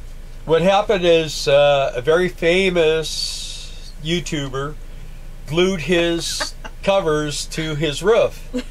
And then what happened is when it was glued, they kind of lean a little bit like this. And when it rained, the water got inside of there and it filled up, and then it ran inside of his RV. And I kept telling him, just drill holes in the side so the water could run out. But the whole roof just fell apart in the RV, and he got a different RV. So, but yeah, you want to make sure that they're about 1/4 of an inch off of your deck, and that way it protects your lid underneath it. You can have it open when it's raining or whatever, but it doesn't fill up with water. Right. and flood inside those lids. We have two, Lynn. We have two of those fans. Lucian's going to flex seal his entire rig so it doesn't leak. Yeah, don't. The trouble with Flex Seal is it once it dries, it flakes. So it cracks. What you want to use is, boy, if you got a guy in town that can do that undercoating, I used to do that. I worked at a Ford dealership. Rhino liner stuff. Or Rhino liners, yeah, really good. Anything like that. That Flex Seal is, yeah. McHugh, are you going to paint that yourself? Yeah, you're painting the exterior. She doesn't like the yellow. Well, if you're painting the exterior, just use that Rustoleum. That seems to be the best. You could actually like roll it on and Is it rattle can? Well, they have it all different kinds of ways. But if you go on YouTube and you type in like car with Rustoleum, they'll show you how to do it. There's people that paint their RVs with a roller, and actually a lot of those school buses too. I mean, that's a big thing. That's, there's people that are downsizing to a smaller rig, and then I see these guys that have had small rigs and now they're getting into the bigger. They get into a school bus. So once they get into a school bus, and they get into a really big school bus, and they start lifting the roofs. And I mean, you can get $100,000 into a $5,000 school bus, and these guys. I'm watching one right now. The guy's over $45,000 into it, and that's not including buying it. So, what are those lids called? The what? The covers, the protector covers. Camco makes the most popular brand, and it's just a vent cover. Yeah, it's just a vent cover. Vent cover is what it's called. Yeah. It's not the vent lid. It's called the vent cover. And Camco's the one, and they come in black and they come in white. And I think they're like between $35 and $40. Lynn, we have two fans. We have one here in the kitchen, and we have one in the bathroom. Two vents, but But only one. let me tell you this. Only has one fan. Yeah, let me tell you the secret to those. You really only need one fan, and the fan that you have is thermostatically controlled. So what you do is wherever you want air, that's where you crack the window. If it's like a comfortable summer night, you turn your fan on so it shuts off at 70 degrees. You crack your window. When the temperature reaches 70 degrees, the fan shuts off. They really work awesome. Like if for instance, if you're cooking something in the kitchen and you need to evacuate the air in there because bacon smoke or whatever, you turn that fan on and they'd have to open the door, right? Otherwise, how's it going to vent? What do you mean? That fan that's in the bathroom, right? Well, usually when they put those fantastic vents in the bathrooms, there's like a gap like that on the bottom of your door. Okay. Between anyway, so then you would like open the window in the kitchen to pull the air in from the kitchen, through the kitchen and out that fan. Yeah. If you're really hot laying in bed, it's a summer night and you don't really want to run the fan or whatever, you just crack a window in the bedroom and turn that fan on and it'll vent over you. It's really, really comfortable, depending on how hot it is, you know. So, but if you just open that bedroom window, wherever you want the cool air to come in, or wherever you want to vent, you open that window. Yeah, and so Makio. Black, white, and smoke. That's right, Lynn. They do have smoke. Makio is going to paint the outside of her RV with the Rustoleum paint. So, my suggestion on that would be to sand it real good. You know, with like I would probably use 400 grit and sand it all, so it has. You want it to be able to bite. Don't get real crazy. If you know, I don't know. I think if you have aluminum siding, you want to maybe go real easy. If it's a fiberglass wall, still, because you don't want to break the gel coat. Just kind of rough it up a little bit so the new paint has something to bite onto. And I would take that tape, and if you want to message me on Economic Refugees group, I'll send you the Amazon link to it, and just go over every seam on the body. And if you have a window in the front, go around that, you know, or go under it or whatever. Pull the window out and put it underneath, and put caulking, and then put it all back together before you paint. You can put those fans in if your rig doesn't have one. Yeah, they're usually wired. Usually, anywhere they have a like vent, Makio's, it would probably be wired. You think? I think so. Do you have a vent in the bathroom, Makio? It has a small window and a door gap, no fan. Okay. Fiberglass shell. Okay, so it's fiberglass. So yeah. So just use that, like I say, on the body seams. It just, especially on the roof and around, you know, by the front, and just seal all that off. And then that way you don't have to worry about it. And then just go ahead and paint it in a whole paint and everything, and it'll be awesome. You ever watched Josh the RV Nerd out of Michigan? Kevin wants to know. Anybody watch Josh the RV Nerd out of Michigan? I don't, but I will now.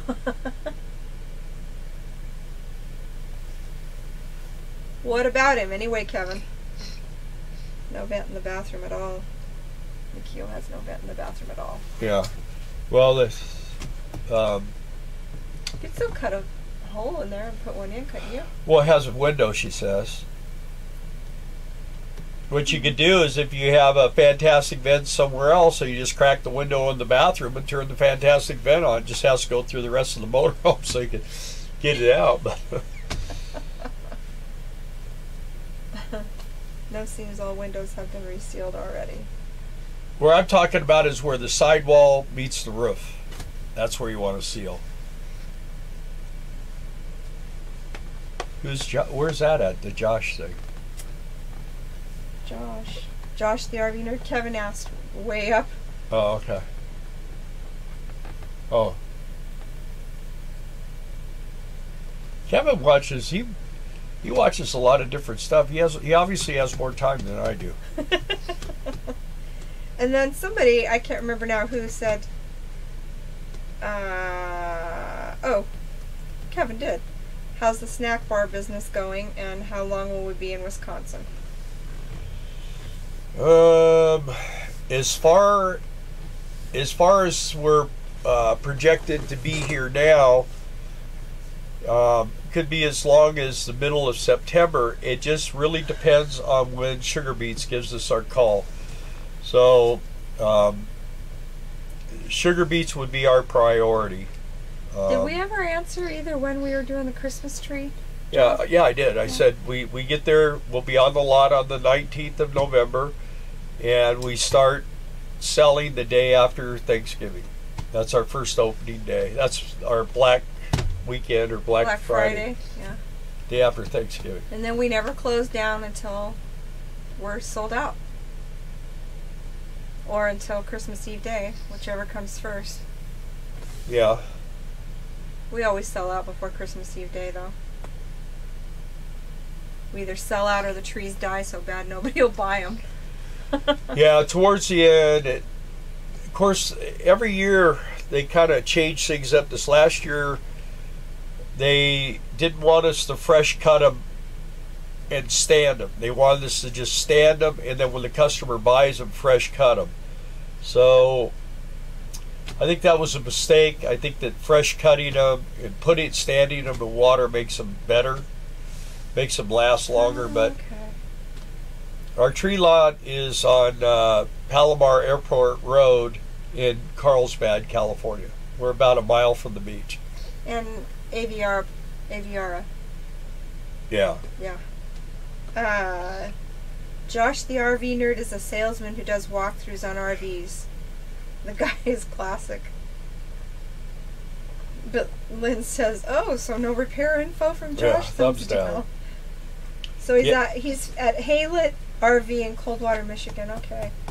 When I used to do walkthroughs, I had like 10 jokes that I used on every walkthrough, and I mean, they work so good, and I get people laughing, but I would do a lot of serious stuff with them. I would teach them, if you watch my having a crappy day video about dumping the black tank, I always do a 5-gallon bucket of water. I stick the bucket in the shower and fill it with warm water. I have my sprayer going, and I have the lever open, and then when it's just been running for a while, then I open the thing and I dump that 5 gallons down as fast as I can get it to go through the toilet, and it cleans everything out.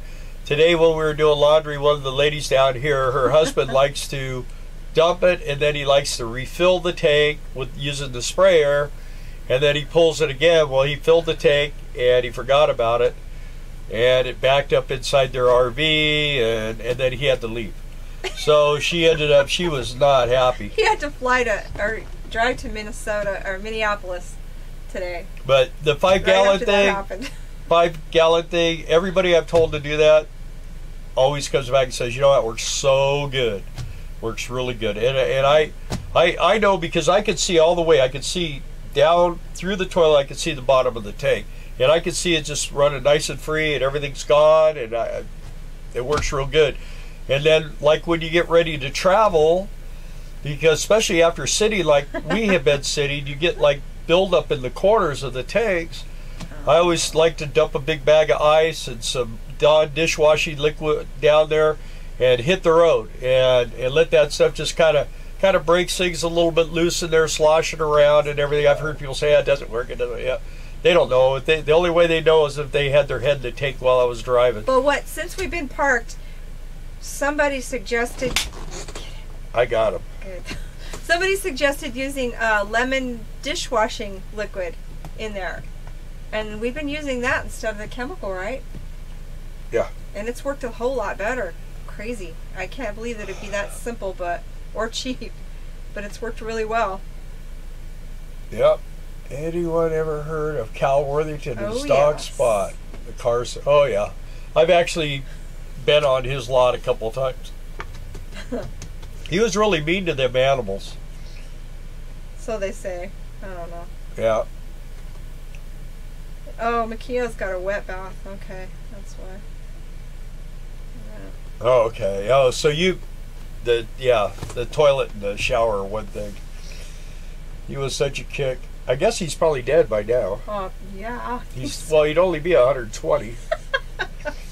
He was old when we were kids. Go see Cal, go see Cal, go see Cal. Yeah.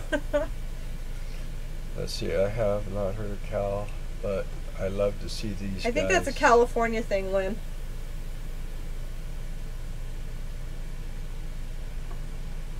So, see who's sell? Us? No, the... Says down here, but I'd love to see these guys sell. We sold RVs.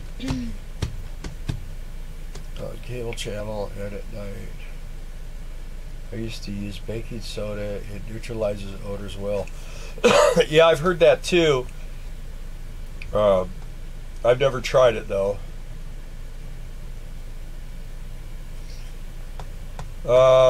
It doesn't foam. No, we've never seen any I'll foaming. eat a bug. Remember? I'll eat a bug. Yeah. You're right. All right, Lynn. I know you're a workaday gal. You got to go to work tomorrow. Yeah. Either that or you're just tired of us. Sweet dreams. Thanks for joining. Yep. Yeah, that's why we only have 23 people that watch these things, because of all the goofy stuff we talk about. If I can't sell you on an RV, I'll eat a bug. Yeah.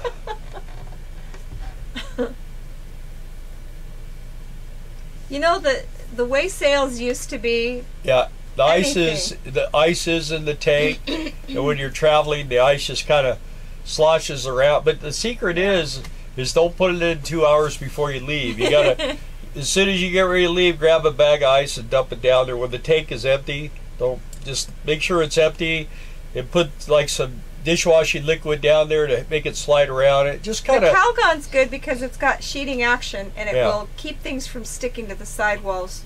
So,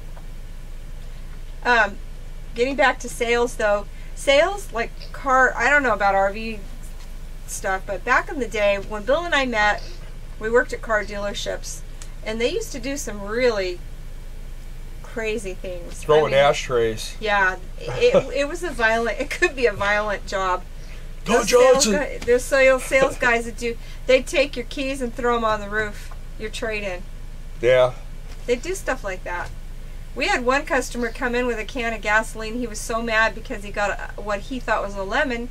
Maybe it was, maybe it wasn't, I don't know. But he chased after the salesman that sold him the car, and he threw gasoline on him, and he was going to light him on fire. You remember that day? Yep. It was crazy. True story. Yeah. He just didn't have a good lighter, luckily.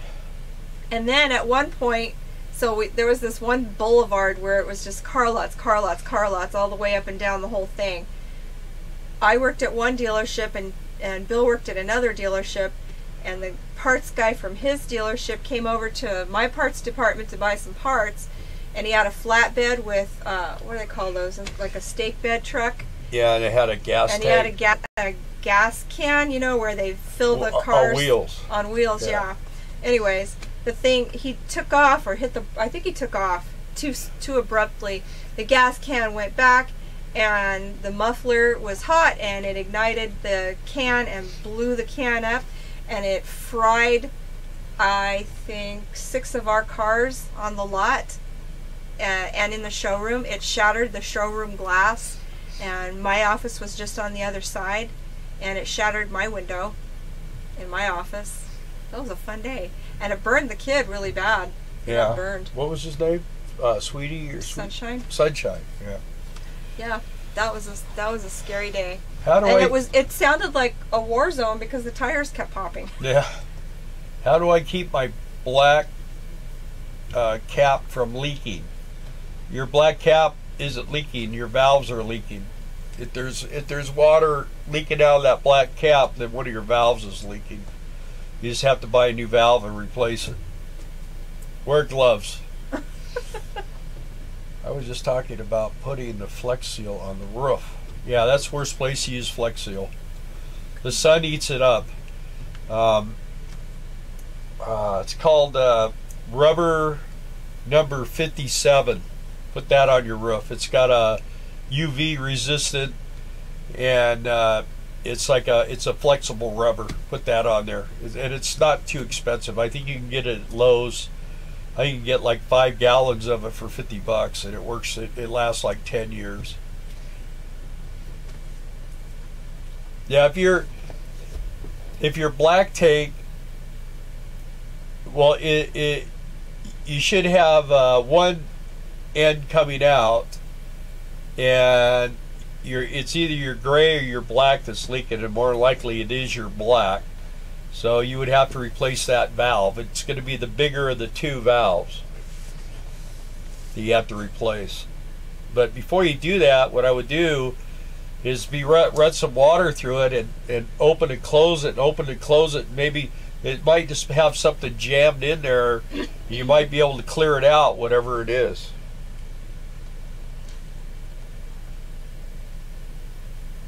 And a hole. No, you don't need a hazmat suit. You just want to make sure it's empty before you start. When we worked at the RV dealer, we get these guys that would come in and bring all this black tank tubing and all this stuff, and they'd set it on the counter. And I go, "Excuse me, we don't want that on the counter."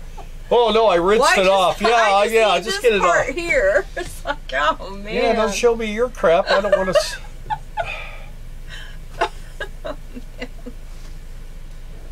I'll try that. Yeah, just once you get it, Lynn, once you dump that thing, you know, and dump the 5 gallons of water down it, that should get all the solids, all the nasty, yucky stuff out. The Klingons. Yeah, and then just, like I say, grab a hold of that valve and just work it in and out, in and out, in and out with that on. I do that to mine a lot, because it not that it leaks, it just that sometimes it's real hard to pull it and push it in and out. So I'll just pump that thing about 5 or 6 times just to kind of loosen it up so that it starts working a little easier. And then the next time I go to use it, it's tight again. I wonder if you spray WD-40 on that metal that goes in there, if that would... Yeah, that's not what's keeping it. It's the actual, there's a deal that slides in. Yeah. That's what's... If I could get to that would probably fix it. I'll tell you another thing. WD-40 on your seals and stuff. The ball in the toilet? Yeah, the ball in the toilet. I do it every time. Every week, I dump the tank, I scrub the toilet, and then I spray WD-40, all that stuff inside of there, and that's it. It works great. It holds water, doesn't leak, and it closes tight. We have the old sealant. It's got just a really small, like, little spring that closes it. So if there's any bind at all, it won't close all the way. So I found that by doing all this, it works a lot better, huh? Yeah. He's modified that spring so many times. I don't know.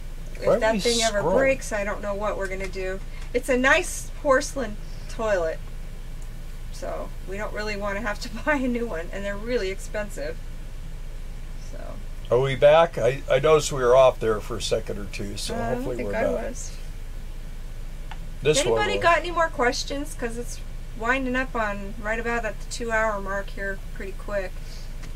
So if you got any questions we can answer, let us know. Yeah, Bakil, we have 3 sewer lines or extension hoses.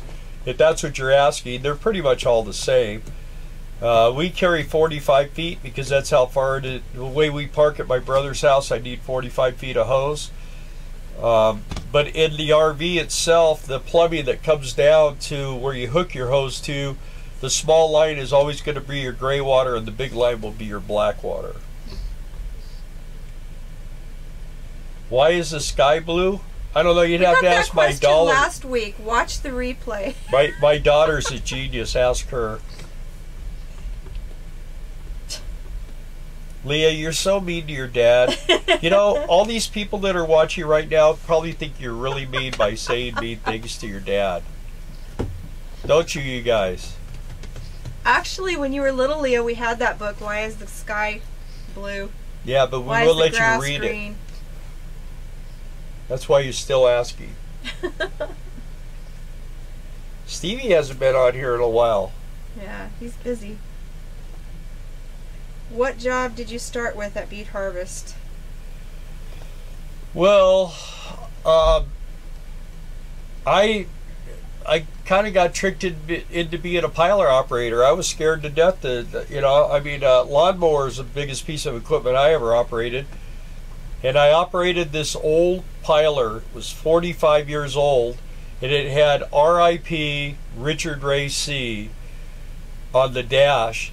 And I swear, a guy was in there would say, up on the right, up on the right. Okay, he's good. I would hear these voices and I feel like someone coming up the ladder, and I look and there's no one there. So I just started calling it. We had these mice that were crawling all over it, so we started calling it the pirate ship. The one thing about the mice and the sugar beets, they love those beets. Yeah, they're so They get tweaked. wound up from the sugar content in those beets. They love them. And they're everywhere, sadly. And I worked in the scale house. Always have. And I love it. Yeah, so I did that. I operated, that was piler number 11. And then they moved me to piler number 8, which was the next year, which was the second biggest machine. And I burned up that runway. Leah says no politics. Yeah, I burned up the runway. Leah. I'm not talking politics. I know. That's your kid.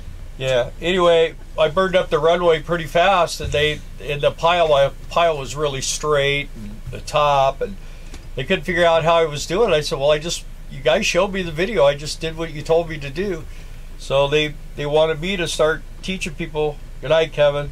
Oh no, good night. That's Makio. Good night, Makio. She's going to bed. Got around time to walk with seniors. Anyway, so yeah, and so now what I do is I train people. I teach the ground crew. I teach the operators, and I operate skidsters, and I pretty much do everything.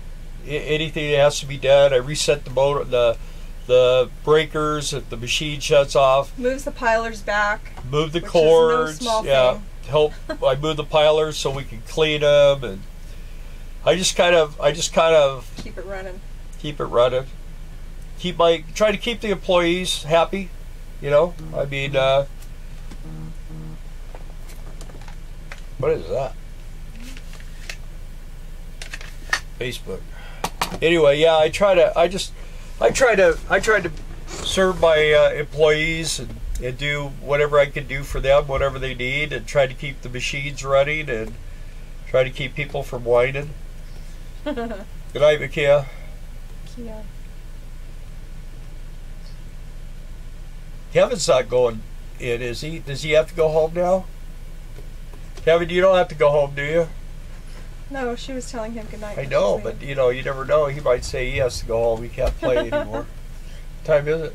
It's getting close to the end, you guys. We're going to try to keep it from being 2.5 hours tonight. It seems like it keeps creeping up. We do have fun with you guys, though. They want him to be a sample taker. Skid sounds fun, though. Terry. They want him to be a sample taker. Now, are you coming to our yard? Are you going to East Grand Forks, Terry? Or do you know? All right, Kevin doesn't have to go home. I think Kevin was just saying goodnight to Makio. Yeah, I do too. Terry, what are you?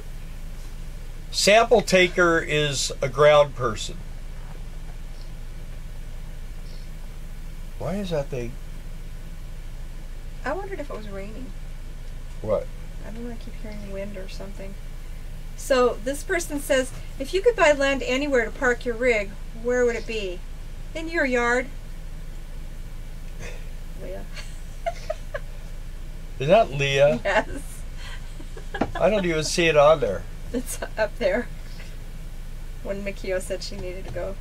Yeah, my daughter is going to buy like 10 acres of land and let me put a metal building on it. And then put a bunch of hookups and everything so everybody could come visit us. Drayton. Okay, you're going to Drayton. Yeah, well. Drayton. Isn't that where yeah, that's where Brian was. Yeah, so I wish we could have got you in our area because Drayton, there's not much there. It's just it's out in the middle of the boonies, but you might have opportunity to move up there. If you came to our yard, you know, I knew you were coming. I tried to find you a good position. But you can always tell Express that you want to be at East Grand Forks next year and drive a skidster. Will you see that? Let's see. Terry Burns said, if your live chat time is getting longer, that just means we're having fun. Thank you, Terry. She thinks that it's like, well, you got to cut it short. Leah says it was a legitimate question. Well, if we could have if we get out of place. Trying to help us with some interesting content. Leah, you tuned in late. We already discussed that. But thanks. When are you going to get a puppy? Well, it looks like we're going to get a puppy right after sugar beets.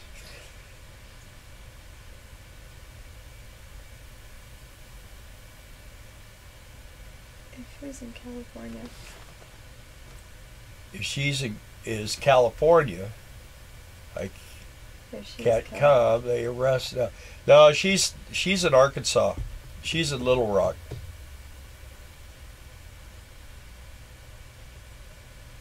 I asked you. Texans are welcome. Yes, you are in a different district, I guess. Well, yeah, we're at East Grand Forks, Terry. Yeah.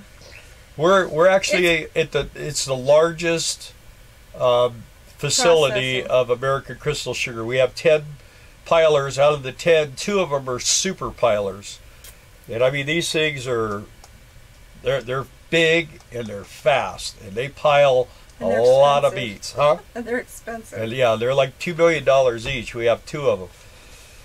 So, and they hang on to their equipment forever. I think Drayton's a good place to get your feet wet, though. And then, like I said, if you want, you just tell Al, I want to be in East Grand Forks on Bill's crew for 2019.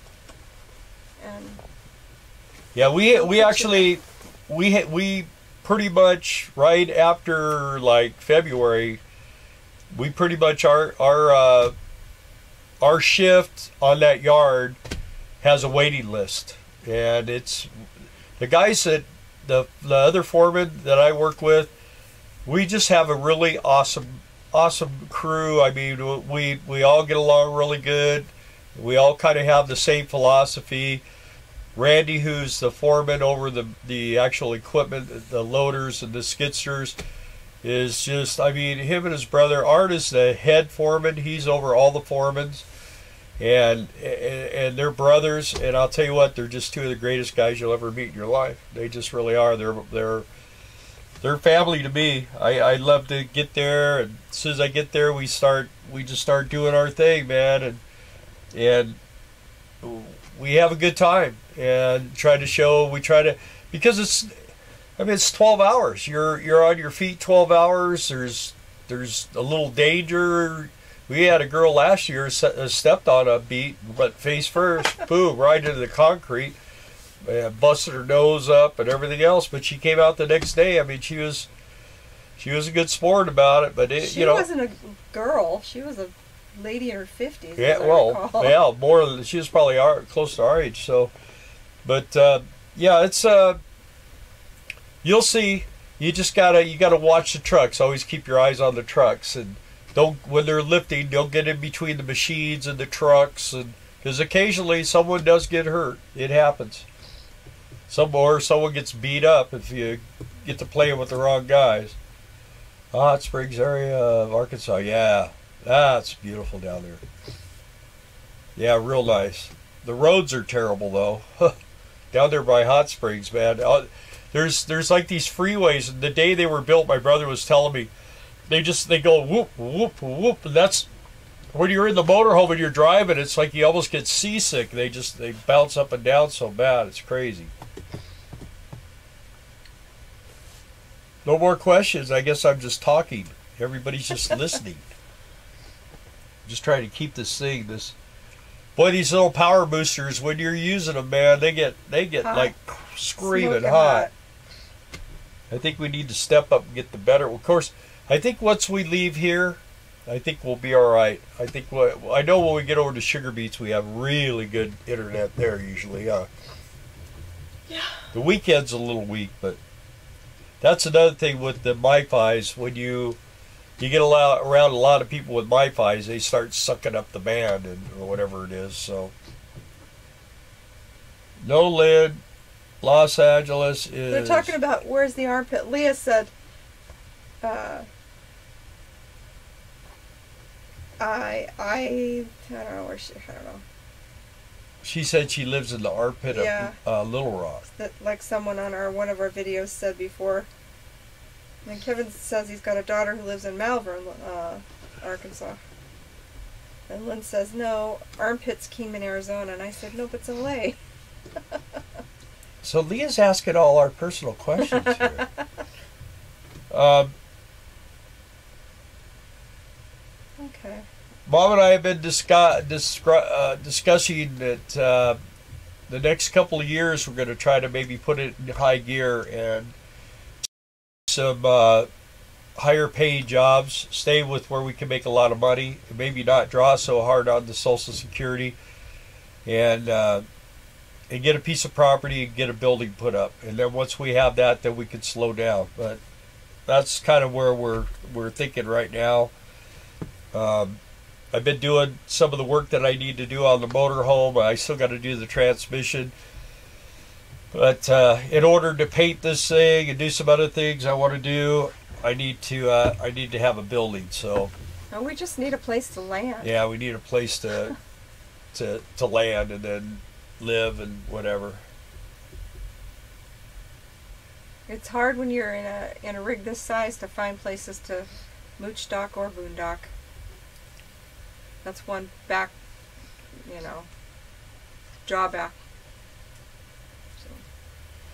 Yeah, it's there's like the van people, they like to be there. There's certain van people that like to be in the cities, like Just Incredible. He spends all of his time in Vancouver, and of course a lot of these cities and counties and stuff now are kind of hassling people that are living on the streets in their RVs in cities. So I don't know, California's trying to outlaw, in fact I heard they did, I don't know if that's for sure, but I know they've been trying to, but they want to make it where you can't sleep in an RV overnight on the street. You have to be at a campground. They've outlawed it pretty much in the Walmarts in California. So yeah, they have. I don't know. Even in the ghetto, Victorville and this. I know. That's their answer to ending homelessness. Instead of don't let them sleep anywhere. Instead of giving people, Oh, here comes the political, Leah. Well, this is what I'm trying to say this in instead of trying to help people to be able to survive in their condition, I guess you'd say. Their thought process is, well, we'll just throw them out of the state. Well, all that does is put a problem somewhere else. So eventually, this is a free society, and I think if you want to be homeless, that's your right, that's your privilege. If you want to own a house, you can own a house. If you want to live in a motorhome, you can live in a motorhome. I just don't understand why we have to live in a, I guess if they had their way, everybody would live in a 500 square foot house, but I don't know. Okay, y'all, it's been over 2 hours. Any more final questions? I see another mosquito or a flying gnat, something. It's pretty small. Yeah, so anything else? Otherwise, we're going to hang up on Leah. Yeah, I waited all night for this. Yeah, well, see, when we go to California, Kevin, we have a place to stay. We have water, we have electricity, we have a honey wagon comes by once a week, and California. You said California. Christmas trees. Oh yeah. And then when we're by my son's, there's a RV place. It's expensive, but we usually stay there for a week or two. I feel like I'm getting chewed. It looks like Lynn's leaving. Good night, Lynn. Good night, Lynn. Order Thanks those for parts, joining. and then I'll tell you how to put it together. This is how I get to visit my parents. Thanks for joining us, Liza Jane. We're happy you're here. Trump needs to extend his wall north along the Nevada border. Well, they're talking about it. Anything else, you guys? Leah, thanks for saying that the live stream's good, because you haven't tuned in with us the last couple of weeks, and it's been horrific. Awful. It's better now, though, huh? Everybody that's stuck with us, we thank you again, because it's been horrific, awful. Thank you, guys. Chum needs to 10-4. That's Lynn. She's going to Good work. night, Pooh Bear. Thank you for joining us. One by one. We're not going to bed. We're just turning this off. We stay up late. I don't think you guys could stay awake as long as we do. Well, we don't get out of work till between 9 and 11, so then we got to come back here and wind down, so we're sticking with the schedule even on our days off, so we don't. I'm going to kill that bug. Yeah. Before it bites us. We're going to go Good night, hunt Kevin. mosquitoes tonight. I will, if anyone wants to do any more chatting, I will be on economic refugees for a little while after we sign off. And we can Sam message loves each coffee. other. Thanks, Sam. Glad to see you. I didn't get my coffee yet, but I will. Yeah, you didn't say anything tonight, Sam. We're just happy you were here, though. Thank all you guys for joining us. Yeah. We really, really appreciate it.